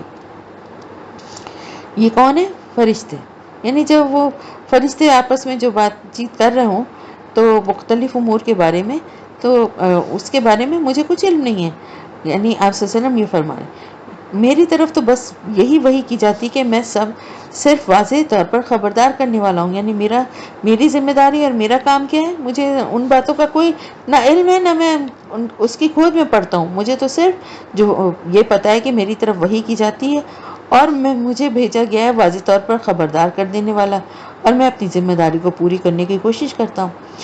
اس قال ربک للملائکۃ انی خالق بشرا من طین، جب کہا تھا آپ کے رب نے فرشتوں سے کہ میں بنانے والا ہوں ایک بشر کو مٹی سے، فَإِذَا سَوَّيْتُهُ، تو جب میں اس کو پوری طرح درست کر دوں اور میں اس میں اپنی روح میں سے پھونک دوں تو تم گر پڑنا اس کے سامنے سجدے میں۔ فَسَجَدَ الْمَلَائِكَةُ كُلُّهُمْ أَجْمَعُونَ، تو سجدہ کیا سب کے سب فرشتوں نے اکٹھے ہو کر، الا ابلیس استکبر وکان من الکافرین، سوائے ابلیس کے اس نے تکبر کیا اور وہ کافروں میں سے ہو گیا۔ اللہ تعالیٰ نے فرمایا اے ابلیس تجھے کس چیز نے روکا کہ تو اس کو سجدہ کرتا جسے میں نے اپنے دونوں ہاتھوں سے بنایا؟ اب اللہ نے دونوں ہاتھوں سے، یہ بھی متشابہات ہے، استعارہ ہے، اللہ تعالیٰ نے کس طرح بنایا ہے یہ اللہ تعالیٰ نے ہماری سمجھنے کے لیے، کیونکہ ہم دنیا میں انسان جو ہاتھوں سے بناتے ہیں نا، اس لیے یہ لفظ یہاں استعمال کیا، ورنہ اللہ کی ذات جو ہے نا اس کو ہاتھوں اور پیروں اور اس چیزوں کی سے وہ کیا ہے وہ ذات، ہمیں اس بارے میں سوچنا ہی نہیں چاہیے۔ کیا تو نے تکبر کیا یا تو عالی مرتبہ لوگوں میں سے ہے؟ قال انا خیر منہ، اس نے کہا میں اس سے بہتر ہوں، اس نے کہا ہاں یہ بات صحیح ہے کہ میں اس سے بہتر اور برتر ہوں، مجھے بنایا تو نے آگ سے اور اس کو بنایا مٹی سے۔ قال فاخرج منها فانک رجیم، اللہ نے فرمایا نکل جاؤ یہاں سے، اب تم مردود ہو گئے ہو، وان علیک لعنتی الی یوم الدین، اور اب تم پر میری لعنت رہے گی جزا اور سزا کے دن تک۔ اس نے کہا ہے میرے رب پہ مجھے مہلت دے اس دن تک جب یہ لوگ دوبارہ اٹھائے جائیں گے، یعنی پھر بھی اتنی نافرمانی کرنے کے بعد اللہ کے کو غضب میں مطلب لانے کا سبب بن رہی تھی اس کی نافرمانی، اس کے باوجود اس کو پتا تھا کہ مانگ کس سے سکتے ہیں، صرف اللہ سے ہی مانگ سکتے ہیں نا، اس کے علاوہ تو کسی سے مانگ ہی نہیں سکتے، تو اس نے کہا مجھے اتنی مہلت دے دیں جب یہ لوگ دوبارہ اٹھائے جائیں گے، یعنی قیامت کے دن تک۔ قال فإنک من المنظرین، اللہ تعالیٰ نے فرمایا ٹھیک ہے تمہیں یہ مہلت دے دی گئی۔ اس دن تک جس کا وقت طے شدہ ہے، یعنی اللہ تعالیٰ کو پتا ہے کہ اس کا وقت کیا ہے، وہ طے شدہ ہے۔ اس نے کہا پس تیری عزت کی قسم میں ان سب کو گمراہ کر کے رہوں گا، الا عبادک منہم المخلصین، سوائے ان میں سے تیرے ان بندوں کے جنہیں تو نے خالص کر لیا۔ قال فالحق والحق اقول، اللہ نے فرمایا حق تو حق یہ ہے اور میں تو حق ہی کہتا ہوں، یعنی یہ جو میں بات کہی ہے یہ بالکل حق ہے۔ پھر میں بھی بھر کر رہوں گا جہنم کو تجھ سے اور ان سب سے جو تیری پیروی کرو، یعنی اگر تجھے مہلت دی جا رہی ہے اور تجھے یہ اختیار دیا جا رہا ہے کہ تو گمراہ کرنے کی کوشش کر لے، بہکا لے، وسوسے ڈال دے، زبردستی نہیں کر سکتا، تو پھر اس مہلت کے بعد کیا ہوگا کہ صرف تو ہی نہیں بلکہ جو تیری پیروی کریں گے ان سب سے اس جہنم کو میں بھر دوں گا۔ آپ کہیے کہ میں تم سے اس پر کوئی اجر نہیں مانگتا۔ سب سے بڑی بات یہی رسول صلی اللہ علیہ وسلم نے بھی کہی، اور ہر رسول یہ کہتا تھا کہ بھائی یہ بات تو سوچو نا، کتنی سمپل سی بات ہے، تم سے کچھ مانگا ہے، کوئی معاوضہ مانگ رہے ہیں، صرف اللہ کی طرف تمہیں بلا رہے ہیں، دعوت دے رہے ہیں، اچھی باتیں بتا رہے ہیں، اچھے کام کرنے کا کہہ رہے ہیں، تو تمہیں کیا تکلیف ہے؟ آج دیکھیں نا ذرا سا کوئی کچھ بتانے کی، آج کل کیا ہے، کوئی کچھ بتاتا ہے یا کوئی چیز، کوئی ہنر سکھانا ہے یا کچھ بتانے کے کتنے پیسے لیے جاتے ہیں۔ تو رسول جو ہیں وہ تو صرف اللہ کی رضا کے لیے اللہ کے پیغام کو لوگوں تک پہنچاتے تھے، اس کا کوئی معاوضہ تو نہیں لیتے تھے، اور میں کوئی بناوٹ کرنے والوں میں سے بھی نہیں ہوں۔ ان ہوا الا ذکر للعالمین، نہیں ہے مگر یہ کیا دہانی اور نصیحت تمام جہان والوں کے لیے، اور تم ضرور جان لوگے اس کی اصل خبر ایک وقت کے بعد، یعنی لوگوں تک قرآن کا پیغام پہنچ چکا ہے اور انہیں اچھی طرح سے یاد دہانی بھی کرا دی گئی ہے، ہر لحاظ سے ان پر حجت قائم ہو چکی ہے۔ تو اب اگر نہیں مانیں گے تو پھر ان کے یعنی حق اور باطل کا جو فیصلہ ہے وہ بھی بہت جلد ہونے والا ہے، یعنی اب جو ہے آہستہ آہستہ ان کی مہلت بھی کم ہوتی جا رہی ہے، لیکن اصل وقت کیا ہے ان کو عذاب دینے یا سزا دینے کا وہ اللہ کو پتہ ہے۔ بسم اللہ الرحمن الرحیم، سورہ زمر۔ تنزیل الکتاب من اللہ العزیز الحکیم، اس کتاب کا نازل کیا جانا ہے اس اللہ کی طرف سے جو زبردست کمال حکمت والا ہے۔ انا انزلنا الیک الکتاب بالحق، اے نبی صلی اللہ علیہ وسلم ہم نے آپ پر یہ کتاب اتاری حق کے ساتھ۔ فاعبد اللہ مخلصا لہ الدین، بس بندگی کرو اللہ کی اپنی اطاعت کو اس کے لیے خالص کرتے ہوئے۔ الا للہ الدین الخالص، والذین اتخذوا من دونہ اولیاء، اور جن لوگوں نے اللہ کے سوا کچھ اور کو اولیاء بنایا ہوا، اور وہ کہتے ہیں کہ ہم تو ان کو صرف اس لیے پوچھتے ہیں کہ ہمیں اللہ سے قریب کر دیں، یعنی اصل میں تو ہم بھی اللہ کی ہی عبادت کرتے ہیں، لیکن یہ دوسرے معبود تو ان کو اللہ تک پہنچنے اور ان کا اللہ کا قرب حاصل کرنے کا وسیلہ ہیں، ہم تو اس لیے کرتے ہیں۔ جیسے کہ آج کل پیروں کو، فقیروں کو، بزرگوں کو، مزاروں کو کیا کہتے ہیں کہ اللہ کے نیک بندے ہیں نا، یہ عبادت تو ہم ایک ہی اللہ کی کرتے ہیں، لیکن یہ اللہ کے نیک بندے ہیں جو اللہ کے سامنے ہماری جو بات ہے، جو ہماری دعا ہے اس کو پہنچائیں گے، یہ وسیلہ ہیں اور وہ اللہ کے پاس ہماری سفارش کریں گے۔ یقیناً اللہ فیصلہ کر دے گا ان کے درمیان اور تمام چیزوں میں جن میں یہ اختلاف کر رہے ہیں۔ ان اللہ لا یہدی من ہوا کاذب کفار، اللہ ہرگز ہدایت نہیں دیتا جھوٹے اور ناشکرے لوگوں کو۔ لو اراد اللہ ان یتخذ ولدا لاصطفى مما یخلق ما یشاء، اگر اللہ کا واقعی ارادہ ہوتا کہ کسی کو اولاد بنائے تو وہ چن لیتا اپنی مخلوق میں سے جسے چاہتا، یعنی اللہ کے ہاں تو کوئی نہ اولاد ہے اور نہ کوئی اولاد کا تصور ہے اور نہ اس کو اس کی کوئی حاجت ہے، نہ ضرورت ہے، اور اللہ کی ذات اس سب چیزوں سے پاک ہے۔ لیکن اگر اس کو ضرورت ہوتی تو اتنی مخلوقات ہیں، اس کی فرشتے ہیں، جن ہیں، انسان ہیں، یا وہ چاہتا تو کوئی نہیں اور کوئی مخلوق بنا لیتا، تو کوئی ایسی اللہ کے لیے کوئی چیز جو ہے وہ ناممکن تو نہیں تھی نا، کہ اگر وہ ارادہ کرتا تو وہ کر سکتا تھا وہ جو چاہتا۔ تم اپنی طرف سے کیسے اللہ کے لیے اس طرح کی باتیں کرتے ہو؟ اگر اللہ نے نہیں، اللہ کی ذات اس سے پاک ہے تو تم اس طرح کا بہتان کیسے لگا رہے ہو؟ سبحانہ هو اللہ الواحد القہار، اصل بات تو یہ ہے کہ وہ پاک ہے، وہ ذات، وہ اللہ ہے اکیلا اور تمام کائنات پر چھایا ہوا ہے، ہر چیز پر، ہر تمام کائنات، تمام مخلوقات پر اسی کی حکومت قائم ہے اور وہ سب پر قابو رکھنے والا ہے۔ اس نے پیدا کیا آسمانوں اور زمینوں کو حق کے ساتھ، یکور اللیل علی النہاری و یکور النہار علی اللیل، وہ رات کو لپیٹ دیتا ہے دن پر اور دن کو لپیٹ دیتا ہے رات پر. وسخر الشمس والقمر، اور اس نے مسخر کر دیا سورج اور چاند کو، کل یجری لاجل مسمى، یہ سب کے سب چل رہے ہیں ایک وقت معین تک کے لیے. الا هو العزیز الغفار، آگاہ ہو جاؤ وہ بڑا زبردست ہے بہت بخشنے والا. اس نے پیدا کیا تمہیں ایک جان سے، پھر اسی جان سے اس کا جوڑا بنایا. بار بار دیکھیں یہ مضامین کیوں آ رہے ہیں، اچھی طرح ذہن نشین بنانے کے لیے، مختلف طرح سے مثالیں مختلف مواقع پہ دے کے ایک ہی بات کو بہت اچھی طرح سمجھانا، کلیئر کرنا، دماغ میں بٹھا دینا اس لیے. اور تمہارے لیے مویشیوں میں سے 8 جوڑے اتار دیے. پڑھ چکے ہیں نا سورہ نام میں کون سے 8 جوڑے ہیں. وہ پیدا کرتا ہے، یخلقکم فی بطون امہاتکم خلقا من بعد خلق، وہ پیدا کرتا ہے تمہیں تمہاری ماؤں کے پیٹوں میں ایک خلق کے بعد دوسرا خلق. فی ظلمات ثلاث، 3 اندھیروں کے اندر، یعنی بچے کی تخلیق کا یہ عمل جو ہے نا 3 پردوں کے اندر ہوتا ہے.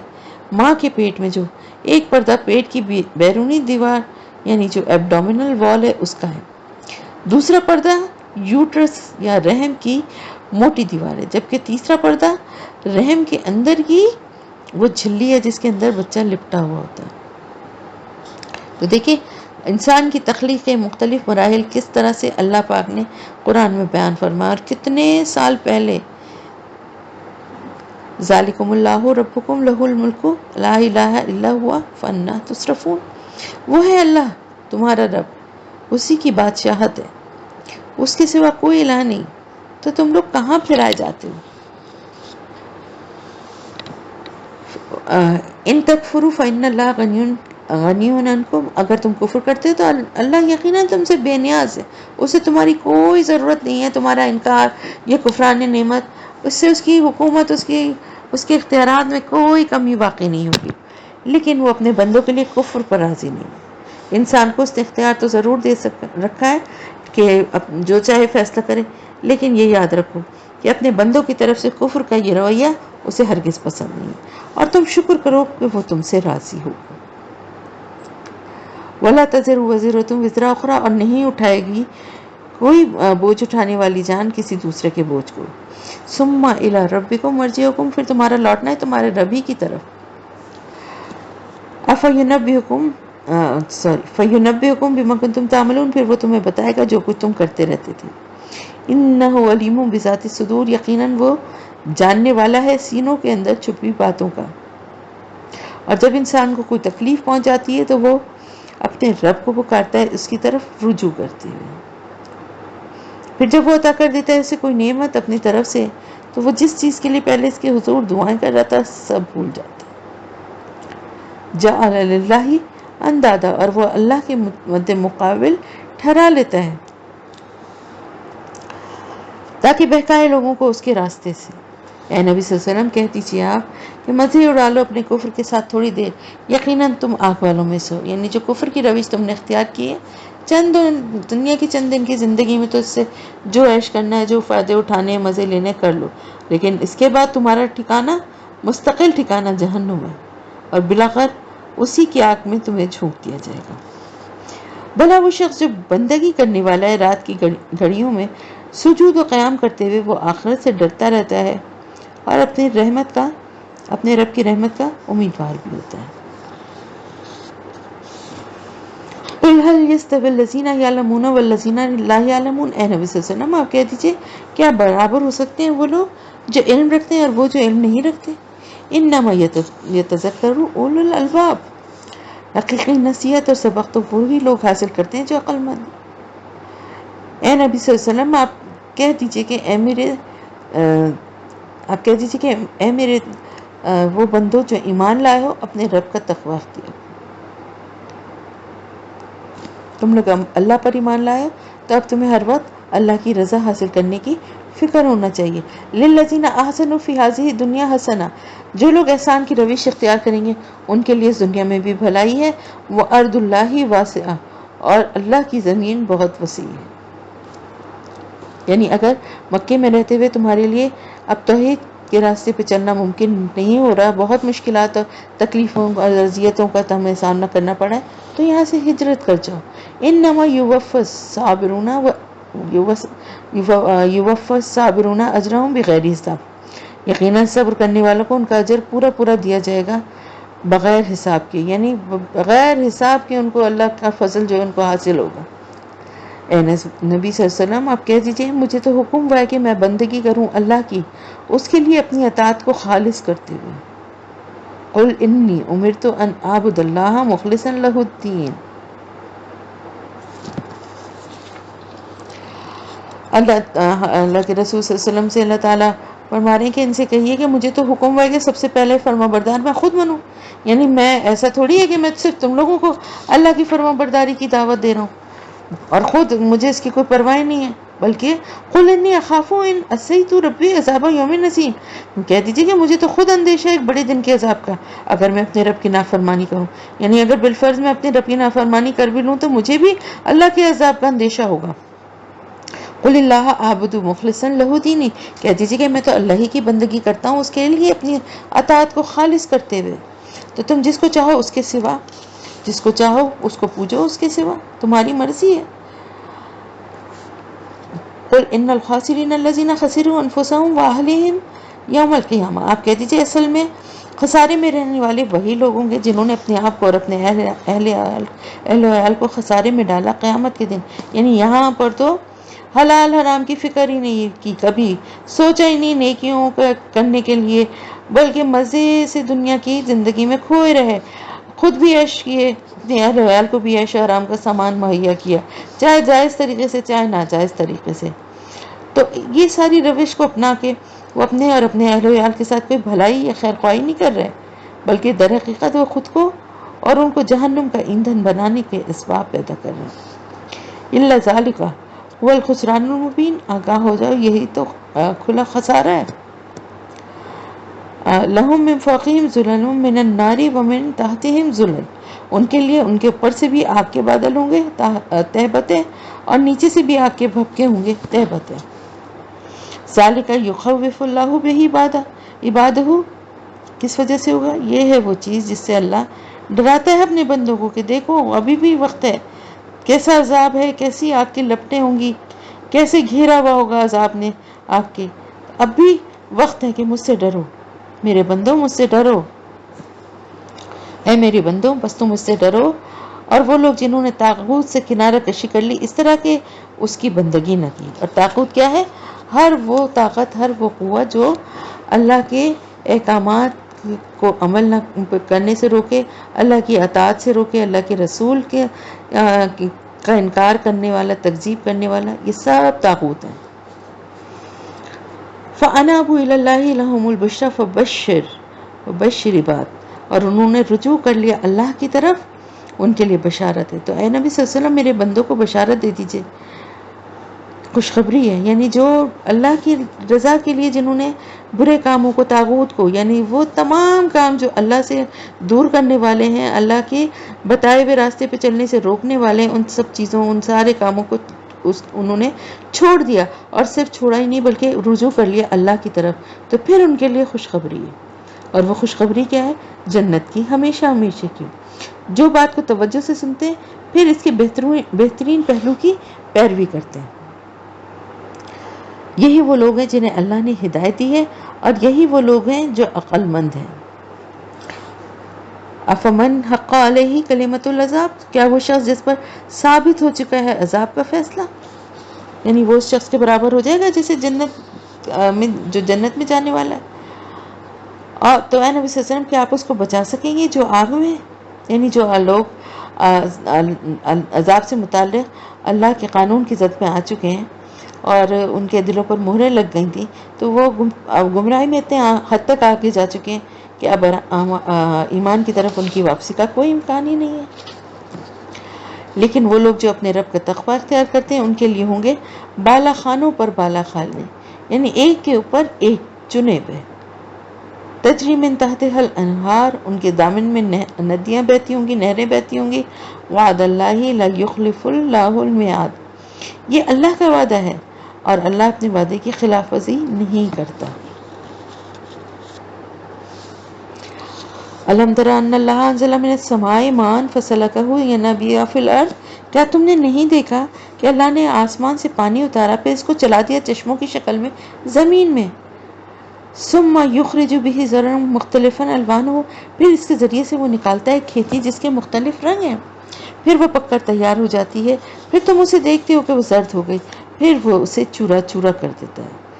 یعنی کچھ عرصے پہلے جس کھیت میں فصل لہلہا رہی تھی اب وہاں خاک اڑ رہی ہے، خشک بھوسے کے کچھ تنکے ہیں جو ادھر ادھر بکھرے نظر آ رہے ہیں۔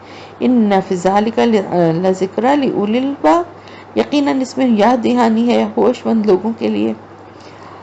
یعنی اگر غور سے دیکھیں تو یہی اللہ کی بہت بڑی قدرت کی نشانیاں ہیں اور مزید معجزوں کی ضرورت ہی نہیں ہے۔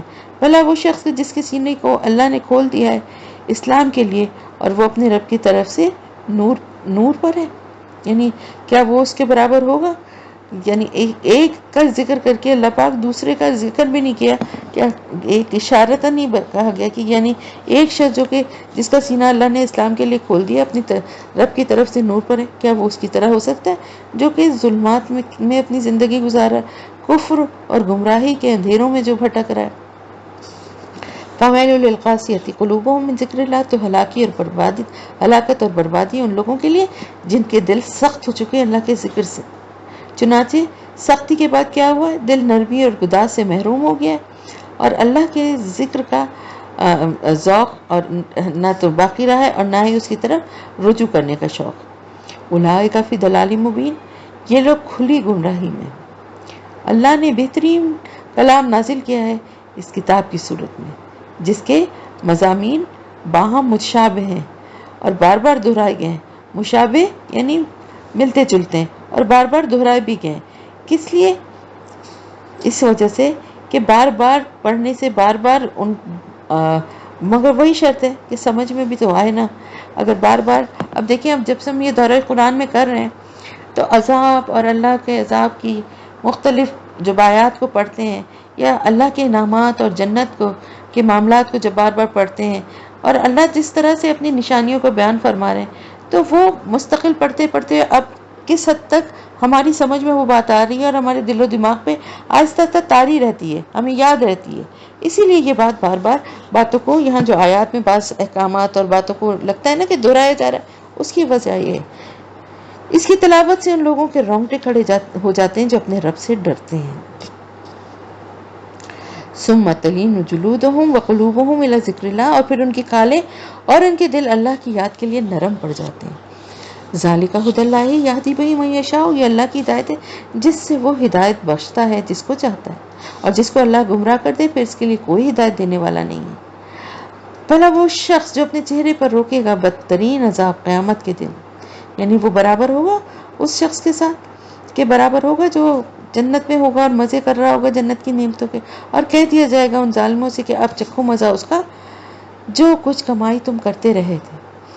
کذب الذین من قبلہم فاتاہم العذاب من حیث لا یشعرون، اے نبی صلی اللہ علیہ وسلم جھٹلایا تھا انہوں نے بھی جو ان سے پہلے تھے، تو ان پر پھر آ دھمکا عذاب وہاں سے جہاں سے انہیں گمان تک نہ تھا۔ فذاقہم اللہ الخزی فی الحیاۃ الدنیا، تو اللہ نے انہیں دنیا کی زندگی میں رسوائی کا مزہ چکھا دیا۔